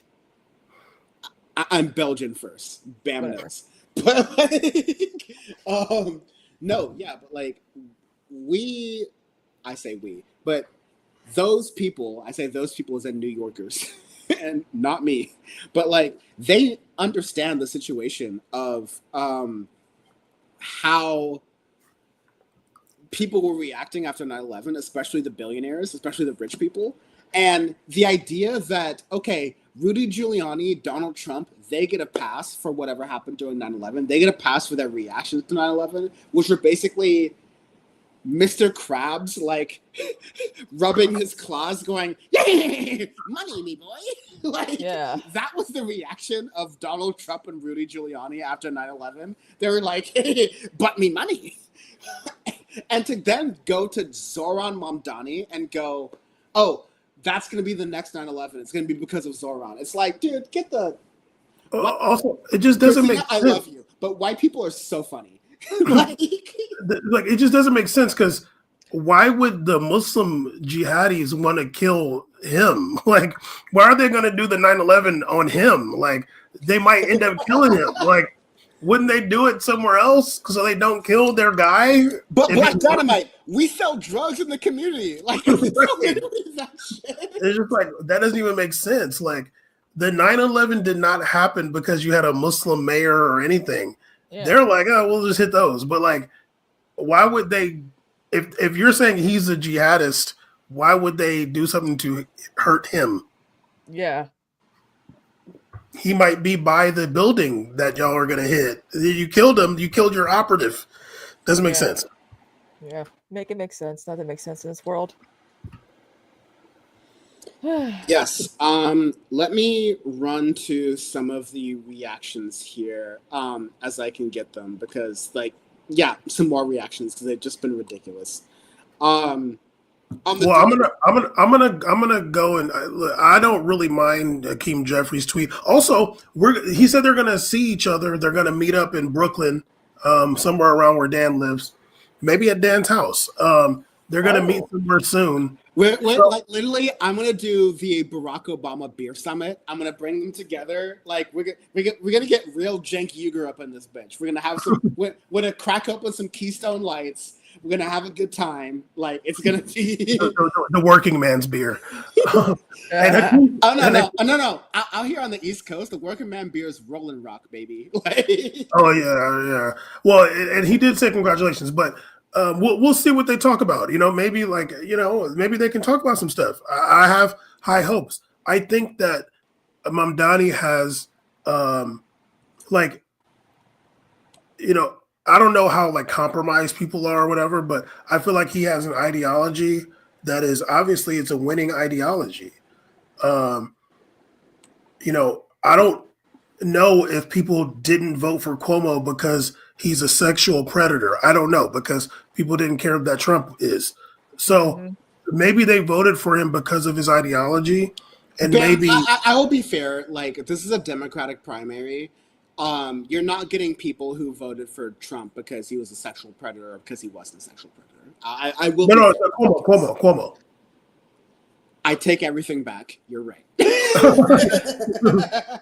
But They yeah, just want their own version of Trump, though, Democrats, and they see that in Cuomo. And I'm like, we do not need our own Trump or Joe Rogan or where the hell. Like, just stop doing that. Can we agree on some slurs really quickly? Like, I think boy. we've gone into a bunch of different directions. I want to like meet in the middle on my N-word. So I'm white, so I cannot say anything. You can say my N-word like Glenn Beck did, and that's Yeah, I'm good. But I wanted to point out. So here's Charlie Kirk, who is like running a clinic. He's honestly running a clinic on like the worst ways to respond to Zohran Mamdani's win. And let me run this on screen right here, right now on that Fat Boy Slim. Oh boy. Bigotry and hate crime prevention is lefty speak for UK or German style thought police and censorship. It's funny because Charlie Kirk doesn't think about German style censorship the way we do, because I'm like, oh, in order to have citizenship for Germany, you have to basically pledge loyalty to Israel now. Like, that's like one of the features. And don't be a Nazi. Which is kind of ironic. That's not even secondary. Like, again, like Bam and I, we're like, let's write that in the middle, right? Like that's like tertiary at this point. Number one, to be a German citizen now is like to profess fealty to the state of Israel. But anyways, Charlie Kirk says, root out bigotry and quote unquote hate crime prevention is lefty speak for UK or German style thought police and censorship. It took this guy approximately 0 days to confirm our worst suspicions about the Muslim Maoist. Do they even know what Muslim Maoist is? Like, but this is made up words. No, they're just throwing around words. And this is responding to a post where it says, Zohran Mamdani was talking about an 800% increase in funding for hate crime prevention programs. It's very funny because, like, and he talked about that on your boss's show. Yeah, like this was Zohran Mamdani's response to anti-Semitism claims. People were saying that like Zohran was too anti-Semitic, and Zohran's response on the late night Colbert show on the Columbia Broadcasting System on CBS, literally the first channel you turn on in America if you put your TV on. CBS cares. CBS. That's Craig Ferguson. CBS cares. God, I more on that in a moment. But not to pull a Sam Cedar, but like the idea is that Zohran is now anti-Semitic for doing the thing again. Like that $8 million thing that he was talking about was a thing that I think he's probably mentioned previously in the campaign, but it was in the way he mentioned it most recently was in reference to a question that Colbert, in maybe good, maybe bad faith, asked Zohran about like, okay, anti-Semitism is bad in New York City. How are you going to deal with that? And Zohran said, we're going to increase the hate crimes investigation budget of the city by 800%. Right? Mm-hmm. Like we're not taking that unseriously because, in Zohran's words, we treat Islamophobia the same way we treat, racism towards Black people, the same way we treat street harassment towards women, the same way we treat anti-Semitism towards the very vast Jewish community in New York City. All right. And so as a result, we are going to increase the funding to combat hate crimes 8 times more than what Eric Adams is already spending. And the response by Charlie Kirk is, he's a Muslim Maoist who is taking 0 days to confirm his war suspicion. He's quote unquote rooting out bigotry and quote unquote hate crime prevention. Like, honestly, it's a mask off moment for people like Charlie Kirk who are saying things like, oh, he's going to get rid of bigotry. Oh, you know, he's going to increase the hate crimes budget by 8 times. And this is why me, Charlie Kirk, the Trump supporter, hates that. It's like, dude, You're not gonna live in New York, though. I've become Jackie Chan with the camera. I'm like, focus, baby. Yeah. Like, I'm just like, let him cook. Like, keep doing this because you are just making Zohran and the left's point for us. Yep. Really quickly, I promise, I will let y'all speak in a moment, but I want to get to Laura Loomer's post. Oh, no. Fun fact about Laura Loomer, like one of my friends posted like all the people who were like supporting Cuomo, but my one like friend who likes to like, you know, be like a centrist Dem or whatever is like, well, Laura Loomer, you know, poor Richie Torres in the same boat as Laura Loomer is ridiculous. I'm like, not really, because she's going to endorse Cuomo. He's like, no, she's not. I'm like, yes, she will. They all do the eve of or the day of. And then the next day I showed him her tweet and he stopped arguing with me. Like clockwork, honestly. Laura Loomer says, Kathy Hochul, the governor of New York, still hasn't posted a tweet congratulating Zohran Mamdani because she knows he's a jihadist communist, and yet she's the Democrat governor. Is she going to congratulate the guy who is likely be responsible for the next 9/11? I'm sorry, I took my glasses off for that, and I had to like look in, but like, oh my god, my blurry vision was actually correct, and that's crazy. Is Kathy Hochul going to congratulate Zohran Mamdani, the guy, as Laura Loomer is saying, who is going to likely be responsible for the next 9/11, and the guy who supports defunding the police? Like, first of all, Giuliani, Rudy Giuliani let 9/11 happen the first time. George W. Bush let 9/11 happen the first time. So get the flying fuck out of here. And the Taliban a month later was like, here's Osama bin Laden on a platter, and George Bush was like, no, I want war.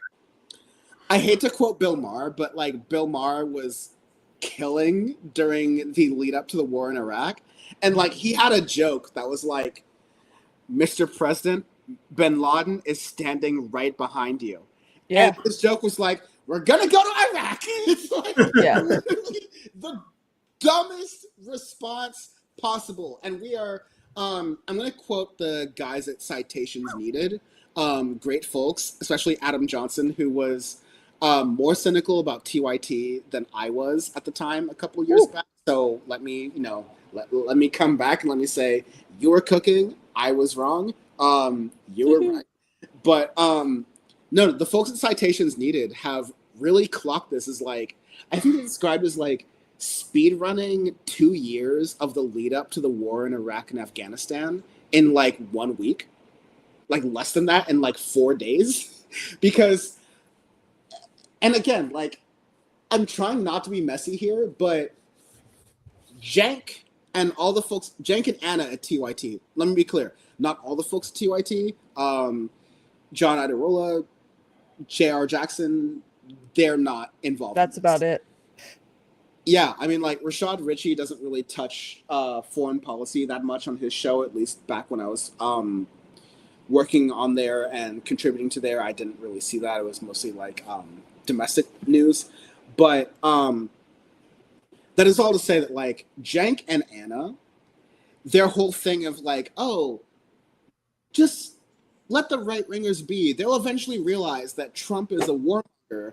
And then once you show them that they're like, and again, I did the Cenk video already, but I watched it. The most cogent argument that Cenk made was that once you prove Republicans to be hypocrites, then their base will leave. I'm like, dude, Hassan and I were making the Tommy Lauren videos at your company during the And that's first when Trump 2YT administration. was thriving, was when you and Hassan were producing that content. Literally, like dead ass. And like we made that shit, and the main point was that Tommy Lauren was a hypocrite.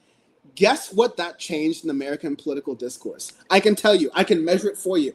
Nothing. Dick. Nothing. Nothing. All right? Like, 9. Proving hypocrisy, that's a really good one. Proving hypocrisy to Republicans means dick. It means nothing. You get nothing. Good day, sir. Literally, you lose. Good day, sir. Yes, sir. Like literally, like hypocrisy, and bam, like we proved this on Power Report to such a point. We mentioned it on one episode, and we never talked about it again. But Jenk's point is that, once you prove to Donald Trump's voters that Donald Trump is a hypocrite, then they will become progressives. It's like, we've been trying to do that for 10 years now. It hasn't worked. Also, what's a hypocrite? The fool's a rapist. Yeah. Is a hypocrite worse than a rapist? Dude, like literally. Like, no, he can rape, but like, don't be a hypocrite. Like, no, dude, like they don't care, like at all. And also, I don't know what the hell a jihadist communist is. Like, what in the hell, dude? Doesn't she know that those Afghan jihadis were fighting against the Soviet Union? Laura Loomer? Just so you know. I told her to shut her filler face up, but you know. You can say that, not me. Okay, I've definitely said worse recently, but you know what? We know. We know. Listen, the fact that I only called Anna Kasparian, the Australian's favorite C word, like only 4 times in that video is a sign of growth for me. So I think I should be respected for that. And Bam, I'm waiting for your praise. I have not received enough praise for you. And that is how Power Report works. It's just giving Dan praise. Anyways, the other thing I wanted to get to is how Democrats are reacting to this, because they're like, yeah. They're like, we don't know what to do now. Vote blue no matter who. Yeah, we talked about Kathy Hochul a little bit when we talked about we talked about Hakeem Jeffries and Chuck Schumer a little bit. Chucky the Shoe. But here's a little piece that I wanted to play from what from Zohran Mamdani. There was a bill that I was reading about that unfortunately he wants to target. This is what I wanted to play from Christine Gillibrand on the Brian show. I want to pause. JFK Rotting, thanks for the raid with 30 views. What's up? We're doing Power Report. And we're talking about Democrats' reaction to our man's win in the primary. Hello, Raiders. Thank you for joining.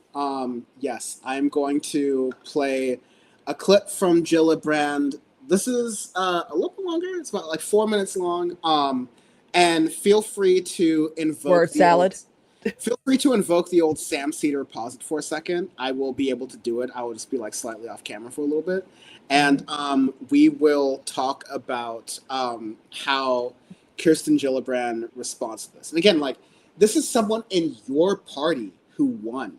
And so it's amazing that Democrats are like coming with this type of smoke against their own. But, you know, it's like, you know, not totally surprising.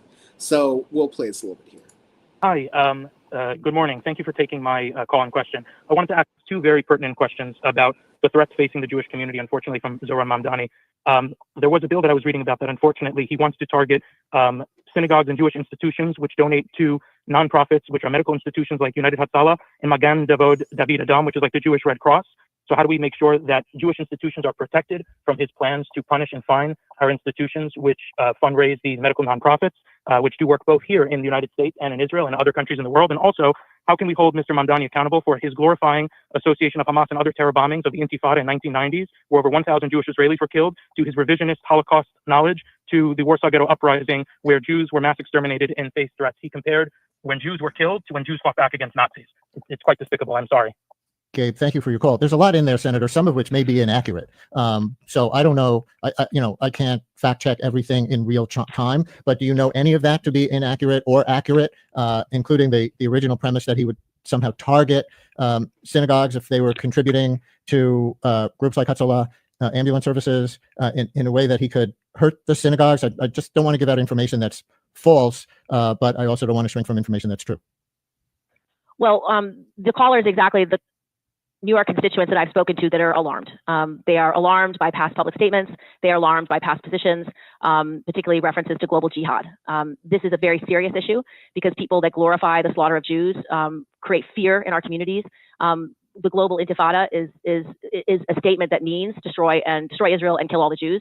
So these are the kinds of things that if Mr. Mamdani is elected our mayor, we'll need to assure all New Yorkers that he will protect all Jews and protect houses of worship and protect funding for not-for-profits that meet the needs of these communities. Those are the things he'll have to do as our mayor. He would certainly say that he has committed to protecting all Jews in New York as mayor of New York. Do you dispute? Do you doubt that? Well, one of the issues I did talk to him yesterday was exactly this issue, and he has agreed to work with me on this and to protect all residents. So this is something I care deeply about, and so I will be an advocate on these issues. These are things that I think are important to New Yorkers, and I will work with him when he gets elected, if he gets elected, to make sure everyone is protected. I also, on the federal level, work to get resources for all our religious sites in the state and in the city. I lead the letter for funding for I lead the letter for the funding to protect synagogues and churches and temples and places of worship across our city and state. And these are things that he has assured me in my one conversation that he will protect everyone. But I understand why people are concerned because of past statements. And so this is just an issue that I will work with him on for sure. I just feel compelled to say we can find no evidence that he has supported Hamas or has supported violent jihad, as that caller was asserting. Can you? Again, Brian, I don't have all the data and information, and I've never sat down with Mr. Mamdani. So I've asked to have that meeting. I'm going to have that meeting. We will talk through all these things. He can tell me his views of the world, and I can learn them firsthand. I think the reference that I had read was global intifada specifically, which... I'm sorry. I had to stop here, even though I'm, like, refreshing myself mentally for, like, the stream. But, like, what the fuck? Yeah. Like, Kristina, I want you to cook here, but like, I can't believe that we're actually having the conversation of a Democratic governor who is equivocating on the idea that the senator. Yeah, sorry, Kristen Gillibrand, yeah. I'm racist against white women, clearly. And so I think Kathy Hochul... I know that for experience. More on that never. Anyways, the idea that I become Sam Cedar, the idea, but like the idea that you are a Democratic senator from a state where you have a mayoral hopeful, a likely future mayor of the city who is within your party, within your state, within not just the biggest city in your state, but the biggest city in the country. And you're going to be like, maybe he hates the Jews. I don't know. I can't figure it out. Like, it is so obscenely disingenuous. It is so like, and it's also showing the way that, and I think, unfortunately, this is what I was trying to warn folks about, like, even at the election party, which is just shows how great I am at parties. To be fair, I was more fun at Kristina's birthday party that one time than I was at Zohran's election. He was drinking the whole weekend. I was having a good time. But, like, the idea that you're going to think, oh, well, maybe Zohran Mamdani is maybe the leading Democratic, candidate for mayor in the biggest city in my state and the biggest city in the country. I don't know. Maybe he's anti-Semitic. Who's to say? Like, that's wild. What if we had an actual Democratic Party? And again, like, if someone's anti-Semitic within the party, like actually anti-Semitic, blast them the fuck out. Like, absolutely. Yeah. We don't want that anywhere within the Democratic Party. But Zohran Mamdani is clearly not that. And for someone like Kathy Hochul with her, someone like Kirsten Gillibrand to state that and like even equivocate on that matter, it's like, you know, it's deeper than that because she's a Democratic Party player. And so if there's a Democrat who's leading, she's going to play ball. But they perceive Zohran Mamdani to not be a Democrat. They perceive Zohran Mamdani to be an outsider, which honestly exposes in 4K Ultra HD the Islamophobia that is within the Democratic Party, not just in New York State, but within the National Democratic Party, to be like, oh, he's an outsider. He's someone we can't trust. He says words in the English language, and I can't believe them because he's brown and his middle name is Kwame. Like, bam, like, my favorite conversation to have out here in New York is like, so, when are they gonna hit us with the Zohran Kwame Mamdani, the same way they did Barack Hussein Obama? Like, any day now. With that, like, I'm already hearing it out here. Honestly, I'm TV ads. It's probably gonna be in TV ads soon, but like, I'm so like. The more I think about the way that Kathy Hochul is presenting this information, the more I want to crash out. But I will let y'all continue. Yeah, it's kind of crazy how she's like, yes, this caller's right with his concerns, and then he's like, actually, I fact checked a lot of this stuff, and there's no proof of Zohran Mamdani saying or believing any of this stuff, and she's like, oh well, you know, like it's I feel like Democrats should like shut up right now because they don't even know, they're not willing to get to know him. It seems they should have done that a long time ago. What do you think, Bam? Oh, you're muted. I mean, he did say he worked with Chuck Schumer before, and he's going to meet in Dan's building with Hakeem Jeffries. So, I mean, I don't know. I feel like it's early right now. Like, we'll see what happens. I mean, we'll see if he wins this election. Heard Dan was canvassing for Curtis Sliwa out there. But yeah, wearing the commie red. Right. But no, I think it's early, and this is slander, and I won't accept it. But go ahead, Bam. Well, you weren't here, so. But no, I'm canvassing for Kai Ose only. You know, the term, I don't know any of his quotes, but the term global intifada, like, I know what that, go ahead. I was just going to say that, like, and I might be ignorant, I might be stupid, but this whole global intifada thing, I don't think is a thing that Zohran said. Yeah, I don't know if he said it or not. I don't think he said it. He got chipped. Yeah, or if he said intifada, like I'll say this, like I know what the intifada was, like, or is, or whatever, or was, whatever. But we're talking about New York City. Like, we're talking about New York City, dude. If you say intifada, like, you know what that's like. And I'm not saying this for him. Like, he can say whatever the hell he wants. But noted New Yorker Bam here. But like the streets of New York City, that's funny. I mean, you're in Brooklyn, so like they're allegedly. I might be in Queens. You don't know. I might be in Staten Island. You don't know. Okay, whoa. If you're in Staten Island, then you're surrounded by a lot of white boys who actually surprisingly voted for Mamdani, because the fact that he was doing pretty well in Staten Island was kind of crazy. Yo, that was funny. Like, it's literally like Cop City. It's literally like Kenneth Mejia, who is, as I mentioned in my video about, like, I've been changing the title and the thumbnail a lot because that's the game of YouTube.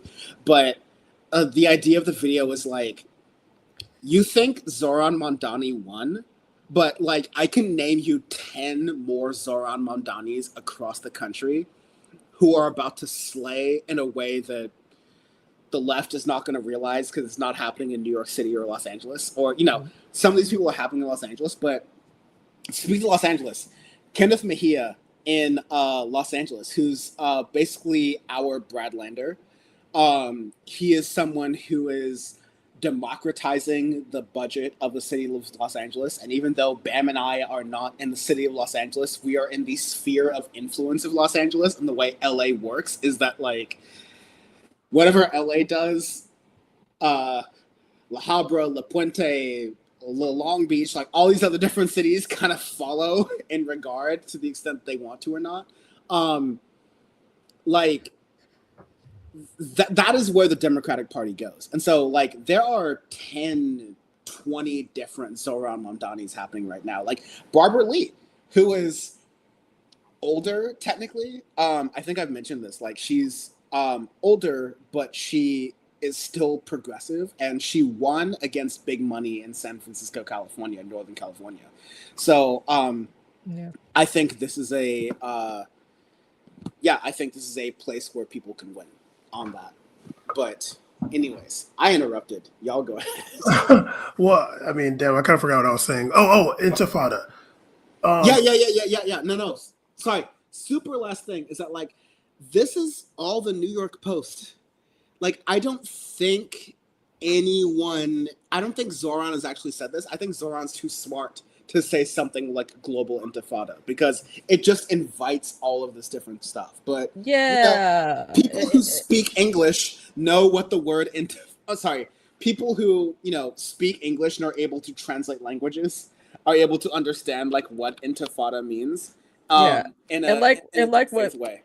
And like what Bam said earlier, he's more New Yorker than Muslim, probably. Like, he's more like New York City guy. Like, he probably does a few, like, I mean, like he was running as black, low key, and I'm like, listen, I've been in black New York, and like, I now live in the area that is like ambiguously half Cuomo, half Zohran. I'm like, New Yorkers don't see you as black. You're Switzerland. Like, let's be clear. Yes, he is. Bam would call Zohran Mamdani Belgian. He is so mixed. Like he's Ugandan, he's Indian, like he's New Yorker, like he's all these other different things. Bam would just call Zohran a Belgian like me. Oh, Dan, I think you got a raid from This Space and Leftist Mafia. Hell yeah. Yeah. Yeah, I was just gonna say that the word intifada is gonna be charged, especially in New York. But I mean, either way, like, I don't know whenever he's going to meet with her or if that's going to happen, but whatever he said, I'm sure he can defend it. He may have used it. He is a SJP kid. He apparently started the Students for Justice in Palestine at Bowdoin College out there in Maine, where I think Susan Faludi still teaches. But anyway, so using a term like intifada is normal for somebody for SJP and stuff like that, but it's gonna be charged in New York. Like, that's just the reality. But hopefully he can have a chance to talk about if he said it or why he said it. And I'm sure whatever he says will resonate with a lot of people. Yeah. I mean, God, I am walking on eggshells here.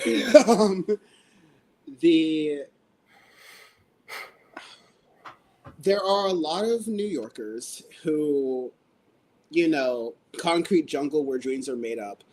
They fell for the vision, and they're making 100K. They're making 200K, right? I'm not going to mention who these people are. I know them. I may be sitting in their apartments, but there is this idea that, if you're rich, you're the enemy. Or if you perceive yourself as rich, you're the enemy. Rich in America, I think it's very different. Yeah. And even in New York, like, that gets very warped because, like, cost of living. To put all my cards on the table really fast in a random way, but, like, I think this will contextualize things. I make a 6-figure salary when all is said and done. I'm very privileged in that. My parents did not make that. I feel very happy about that. I feel very wonderful about that. I don't qualify for a housing lottery that is meant for affordable New Yorkers because the lower limit of that affordable housing lottery is $116,000. I'm like, wow, I make six figures, but I don't make $116,000, and the upper cap is $216,000. So I'm like, wow, this is like what? This is brazy, dude. Like, what? And so, like, this is the New York we're dealing with, where affordable is like, and you know, I experienced this in San Francisco, living in San Francisco. Honestly, I can't believe I'm saying this, but Los Angeles is the cheapest place I've ever lived in my entire life. But like in San Francisco, you can make six figures and you're broke, right? Like that's just a crazy, you know, setup that we've got in America here. Yeah. But the threat of Zohran saying, if you live in a rent-controlled place, we're going to keep it affordable, is threatening people who exist in this petit bourgeois kind of environment where they think that they are I'm quoting a lot of Bill Maher here, but they think that they are temporarily inconvenienced millionaires. They think that they like, oh no, I'm supposed to be a millionaire, but I'm not yet, and I will be. So like, don't tax the millionaires, because one day I'm gonna be a millionaire, and I don't want to be taxed that much. But what do you think is going to trickle down? Trickle down economics is pay more, earn less. Yeah, stick out your tongue. Wait for the piss to rain down on you. That is trickle down economics. And like, listen, if you live in New York, eventually liquid will rain down on you at some point, but it's not going to be rain and it's not going to be gold, dude. Like that's going to be, at best, it's going to be the runoff from an air conditioner, and at worst, it's going to be what I affectionately call burrow juice, which is just like the liquid that just like seeps on the sidewalks in the Hey, I'm from the borough. What? Come on now. Yeah, again, to be like a very Angelino here, like y'all live dirty. Like this is a crazy society. But anyways, like, yeah, I just don't get this idea. I just don't get this overall vision of people thinking that, oh, Zohran Mamdani is going to turn New York into Gotham. I'm like, my brother in Christ, Eric Adams, the liberal, basically the Republican, turned New York City into Gotham. Michael Bloomberg turned the city into Gotham. Rudy Giuliani. Yes. De Blasio was like a little bit of a change. You know what they did? During the Black Lives Matter protest, I'm not even going to touch that Nomiki thing, but like during the Black Lives Matter protests, they arrested Bill de Blasio's daughter. Yep, I remember that. And we're like, we've got your daughter. We've got your name. We've got your ass. You are not the mayor of New York City. The NYPD is the mayor of New York City, and we are going to run the city the way we want to, okay? Like, that's the game. And so for Democrats to come out and say, I don't have access to the internet, maybe he's an anti-Semite, maybe he's not, I don't know, it's deliberate. And like let's be 100% clear. It's deliberate. It is an exact, like, this is how we want to engage in politics. This is a precursor for what's to come. They're going to try to push Andrew Cuomo. Like, Democrats in New York would rather have a Republican win if it meant that, you know, Billionaires Row, which was the only part of Manhattan, basically, that voted for Cuomo, pretty much, like, in spades. They want to make sure that Billionaires Row is safe, even though they're literally there for tax cheating. They don't live there. They don't live there. These are empty apartments in one of the nicest parts of Manhattan, the only nicest parts of Manhattan, because fuck, I'm not living there. But like, one of the nicest parts of Manhattan, and they use it as an investment property. They use it as an investment vehicle. And then they turn around and say, oh, the socialist is going to come, and he's going to make it all crime-free, and then all the people are going to leave. He's talking about, last thing, Zohran Mamdani's biggest tax increase is talking about making the taxes in New York City match those of New Jersey, which is like, it's honestly an ultimatum. It's like, okay, dog, if y'all rich ass New Yorkers really want to live in Florida, that was cute as fuck during COVID. You're not going to do it. You're not going to do it. You're not going to do it because Florida fucking sucks and New York fucking rocks. Okay. Like, especially if you're rich, like, and same with Texas. Do it. I know people want to move to Texas. I'm like, why? I'm like, my cousin who has like 2 like mixed race kids. I'm like, you think it's bad? Like you living in like Staten Island, it's gonna be worse when you move to Texas. All the Californians that I knew who moved to Texas during COVID are moving back to California right now. Yeah. Like honestly, even Elon Musk, he has his base in Hawthorne. He has his city out on the Horn of Texas, the Starbase that he now calls the Starbase. But like, he's like, man, Texas fucking sucks. Actually, maybe California, Massachusetts, California is actually not all that bad. So like, listen, New York rocks. It rocks not because of rich people paying low taxes. It rocks because of all of the culture. All the culture, the environment, the opportunities. Like, New York rocks for those reasons. It's not gonna rock less because certain rich people who are like afraid of the idea of a socialist are leaving, right? Like, it's not gonna rock for that reason, right? Like, it doesn't rock for that reason. It rocks because people are here, and that's why every city rocks. Like, San Francisco doesn't rock because of tech people. It rocks because of the people who are selling them the ketamine and the acid and the drugs, right? Like, it is. San Francisco is a cool city because of the creatives. It's because of the locals. It's because of the people of color who give it flavor and seasoning. And it's because of, tech and big money who are leeching the culture and the experience out of all these cities. So it's not going to work. It's experience this moment where you are seeing the right-wingers have their ooh, I'm gonna move to Canada because I don't like the president. Like, they're having that moment, but you know what? They're gonna punch in.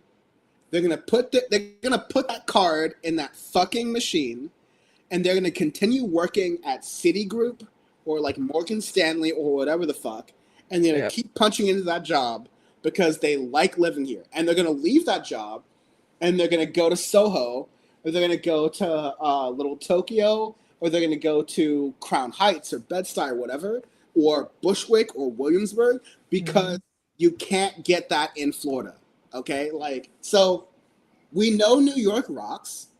Let's treat New York like a place that rocks. Let's tax it for people who can afford it. If you love it and you leave fucking 10% tips when people who are scraping by are leaving 20% tips for workers, like, make it happen. Amen. Indeed. In the meantime, ICE is still kidnapping people off the streets. They have not stopped that. And apparently there's a Canadian man who died in ICE custody in Miami on Monday. We're seeing all kinds of stuff happening.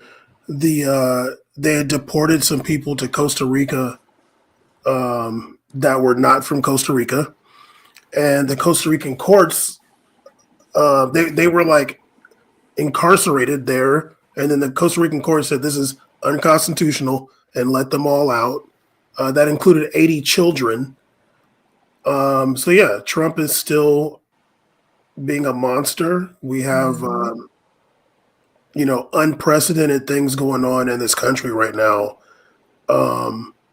There is like no other way to put it. It's literally unprecedented. Like the swap meet that's very popular, very close to my house here.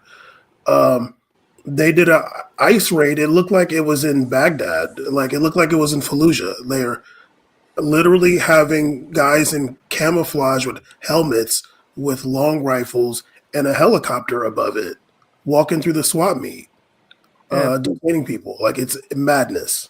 I think it's funny when they're like, they have to wear masks because they're worried about getting doxxed. I'm like, oh, boo fucking who?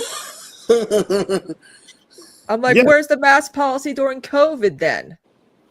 Yeah. Meanwhile, they're banning masks and like I mask up when I can in New York. Like, if I can be totally selfish, it's because whenever I'm not masking is when I get a cold out here, and whenever I am masking is when I don't. But also, like, that's an example of the spread of COVID. That's an example of how all of that works. And so, the idea that I'm becoming a sense eater. The idea that, but like the idea that you can wear a mask if you are an agent of the government, if you are literally what the Republicans would call a jackbooted thug. The deep state. The deep state. You can wear masks if you are the deep state, and Republicans are like, hell yeah, brother. That's what it's all about, brother. Like that's all that. Meanwhile, if you wear a mask to like protect yourself from disease, that is now being criminalized. Like, literally, I am on the subway and I'm wearing reflective sunglasses so you can't see my eyes, and I'm wearing a mask and like I'm wearing a hat so like you really can't see my face, low-key, like, and that's the way I like it. Were you gonna say something? Oh, well, sorry, McGraw just got up here. And also the fact that since, a lot of, ICE folks and cops are not identifying themselves, a lot of men are taking the opportunity to pose as cops and ICE and kidnap women and do God knows what to them. Exactly. It's like you're giving the pretext to like, okay, crime. If law-abiding people are not allowed to wear masks, and extrajudicial people are not only allowed to wear masks, but they're protected for wearing masks, then anybody with a Ford Explorer and a Vengeance can do whatever they want to in this country. Like, that's basically what you're saying. Like, anyone with a white or black Ford Explorer or like a Chevy Tahoe or anything that looks like a government cop car can do whatever they want to in this country and without any precedent. And that's like that's scary stuff. I want to really fast, because we just blew through this bitch. Wow. It was like 20 minutes ago. I was like half asleep, and now we're like, I could do this for like 5 more hours. But anyways. That's what happens when you're on East Coast time. Listen, as I've been telling Bam, I feel East Coast time, and Power Report is going to be ending right at midnight now because I control it, and I am feeling as I say, I am feeling the Eastern. So I now understand it, and I see the vision, and I appreciate contributors like Kristina who have been putting up with Pacific Coast time this entire time. Because, woo! But anyways. Kristina doesn't sleep anyway. No, I don't. That's low-key valid. I don't know me. I'm going to hold that statement to myself. Anyways, I wanted to point out this story that Kristina mentioned down in South Carolina, your home area. So I'll start the story, and then Kristina, I will let you like kind of continue it. But we covered last week how the Supreme Court decision on trans healthcare was just like so wild, especially because of the fact that it simultaneously affirmed gender affirming care for cisgender people, cisgender youth even, but attacked and assaulted the idea of gender affirming care for trans youth. And it appears that, following that decision, I want to say it was in Tennessee, but like, following that decision, more of these things are happening. And I think, next week when we do Power Report, which would probably be like the 3rd of July, which is wild, y'all. But I say wild as though I'm not the person hosting the show. But, we're going to get a lot more Supreme Court decisions, especially over this next week, that we'll probably discuss in a future episode. My favorite time of the year. It's the most wonderful time. Anyways, but now, quoting from this Guardian article right here, The Supreme Court paves the way for South Carolina and other states to fund Planned Parenthood. The decision could embolden red states in the United States to block clinics that provide abortions from receiving Medicaid funds. The case Well, how the Medina hell we're versus gonna get? How the hell we're gonna get affordable health care now? literally not at all. Yeah. The case Medina versus Planned Parenthood South Atlantic centers around a 2018 executive order from South Carolina's Governor Henry McMaster. That's a plantation ass name. It That is. blocked clinics, McMaster, that blocked clinics that provided abortions from receiving Medicaid reimbursements. Medicaid is the U.S. government's main health insurance program for low-income people. About 80 million people rely on it. This is a country of about 340 million people the last time I checked. So that's like easily, 1/4, 1/5 of people relying on this government, run healthcare program, which is an efficient program. I will say, there are some ways it could be better, but it's definitely more efficient than Blue Cross Blue Shield or Kaiser Permanente. So we'll note that. I also, Kristina, this is your realm of expertise, and also this is your realm of experience. So I would love for you to go in on this piece here. Yeah. Yes. So I put in the private chat a link to the Palmetto State Abortion Fund. It's a thing that we have in South Carolina, headed by a lot of my fellow Bernie women, who we provide donations to make sure that women and girls could get abortions out of state. We always keep knowledge of emergencies, and we've had to actually fund an abortion for a 12-year-old. Recently, we always make donations to pay for the room and board, the travel expenses, what clinic, because a lot of Planned Parenthood clinics are closing down now and becoming crisis pregnancy centers. Which, if you ever heard of those, it basically says, don't get an abortion. If you do, you'll be infertile. Oh, the fetal, can feel pain and stuff like that. They're propaganda sites. You come there seeking reproductive health services. You end up receiving propaganda to tell you that you actually don't need those services. That you should not even carry nurses. a term. Yeah. Yeah, they're not medical professionals at all. So what's happening here is that if you can't even go to a Planned Parenthood clinic and to fund it, you can't even use Medicaid to pay for it, then what are you going to do? What are you going to do as someone who can get pregnant?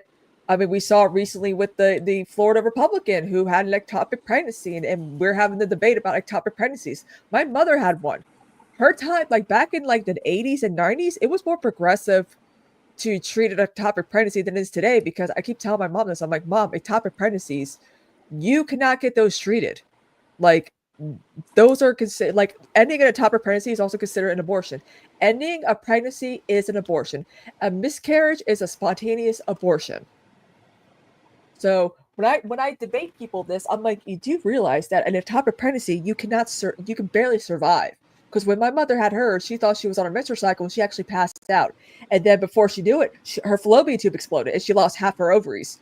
Most of the time when women have an ectopic pregnancy, it's usually within the first trimester. They don't know they're pregnant like most women do. So then it's also too late when they find out that they are having an ectopic pregnancy. And then they could become infertile. It's rare to actually have a child after an ectopic pregnancy, but I'm a miracle, But it's really disheartening to see that this is happening. I mean, I expected this to happen.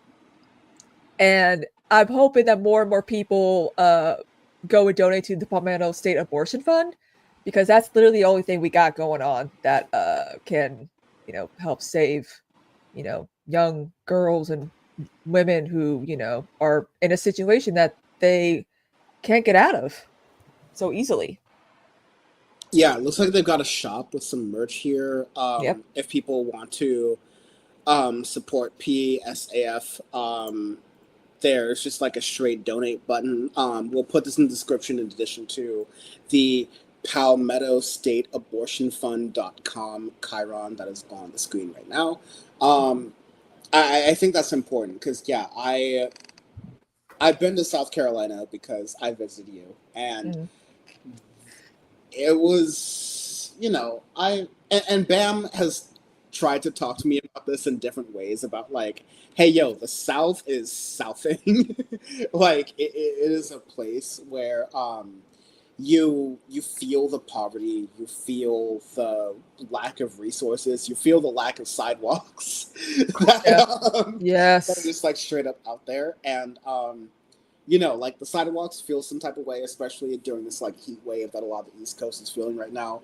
But the the lack of access to crucial healthcare, specifically reproductive healthcare, is also something that is very prescient in this world.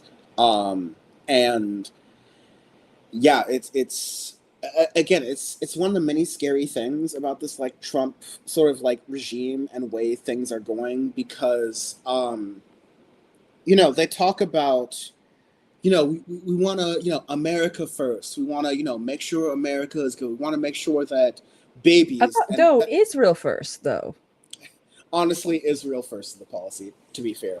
But like, a lot of the Vance, especially JD Vance policies, which is funny because that Indian baddie she's got, I'm not gonna call her baddie. Well, I was in Brooklyn, actually. I met someone who went to college with both JD Vance and Usha, I think that's her name, JD Vance's wife. And there's some stories. There's some secrets. I will say this though, the Clyburn Center, which is like, you know, rural health services, which is where I go for counseling and, you know, my primary As in doctor. the Jim Clyburn Center? Yes, it's named after him because he funded it. That's like the only good thing he's done. I fucking hate Democrats, dude. Like, Me too. I'm not even sure he funded it. I'm just sure he's like, much like the same way that like the Las Vegas airport got renamed as like Harry Reid, not because he did anything really spectacular, but because he died. He died, and he was in Nevada when he died. Yeah. And so they named an airport after him, and that's how the Democratic Party works. But like the idea that they recently opened a maternal clinic, so like I'm like, cool, so like OBGYNs and stuff like that. So that's, you know, good. I mean, at least I know that the place is getting funded, because if not, I'd be screwed. I'd be like, oh fuck, I gotta go off my meds. I'm gonna be manic. I already don't get a whole lot of sleep. What am I gonna do? So yeah. Ultimately, I feel like we've got, you know, if I could wrap up anything, and I'm sorry, Bam, we didn't get to any of the foreign policy stuff while we were on here. We did. We talked about we talked about Iran. Yeah, we did a little bit in the beginning, so I'm glad we got to that. But I will. What I've been doing is whatever segments we don't get to, I will get to after the fact, and I'll just record these afterwards, because now I'm in a place where my brain works and I can do these segments. Yeah, to your point and what you were talking about, Kristina, I just hate that like how we are in this society where like the best systems that we have that are still standing up. Like I think about you a lot. Like I think about like the struggle of in a super red state in a rural area where, you know, you're handling your business, you're able to organize with like like-minded people, but like ultimately the best you've got is like there's no help here. Like there's no like state help. The guy who rat fucked Bernie Sanders Memorial Medical Center is like that's your like the Jim Clyburn like, you know, fund or whatever the fuck that is. Like that is the way that folks are going through those things, and I hate that for you and many other different Americans that are out here. And I think if there's any, and you know, Bam and C's were on here when I wasn't, and we were talking, and y'all were talking about how like, okay, well, you know, this is happening in New York. I don't really care in Los Angeles, and like I get that. Los Angeles has way bigger fish to fry right now, honestly, than a mayoral race in New York. But I think the takeaways are that New York means something to establishment Democrats, and the fact that they are squirming and squealing the way they are right now is good, because that trickles down, for lack of a better term, to places like Los Angeles, where you're already seeing uprisings of people being like, hey, we hate both parties, we're going to do our own thing. And we just got to hope that it trickles down to places like where Kristina's at in South Carolina. This hasn't been a good year for me, guys. It's been one disaster after the other, financial struggle, facing eviction, and hopefully next year is my year. Well, this year's not over yet. Yeah. I've been saying that 2029 is going to be my year since like 2022. So like, it's all about keep your aspirations high and your expectations low. I will say this though: when Caesar and I were on the episode together, Caesar was up on the New York mayoral race. He watched that debate. I didn't. Caesar was up on it though. Yeah. Fair, balanced, and unafraid. This is the Brett Bayer Show. No, okay. No, yeah. Lights out. That's it. It's midnight 10 here in New York, and even though Bam is yawning for like literally no reason, Kristina and I are the ones who are tired. So it's dark out finally. It's dark out finally. It's been dark for like 4 hours. I have no evidence, so. Kristina, I'm gonna stop myself right there before I get into trouble. But anyways, before Bam pops off with the old my N-word. Yeah, we are gonna end on this. Thank you. Bad Lefty saying we demand more Dan-free power reports. Bam, Kristina, and C's got this. Honestly, yeah, you do. Bam can control the entire show more or less. Oh, he don't want it though. I can host. Caesar can do the technical stuff. There you go. Well, that's what I like about, doing, this space, because it's like, I don't have to, also David, he's from Freehold too. I did not know that. I was like, what?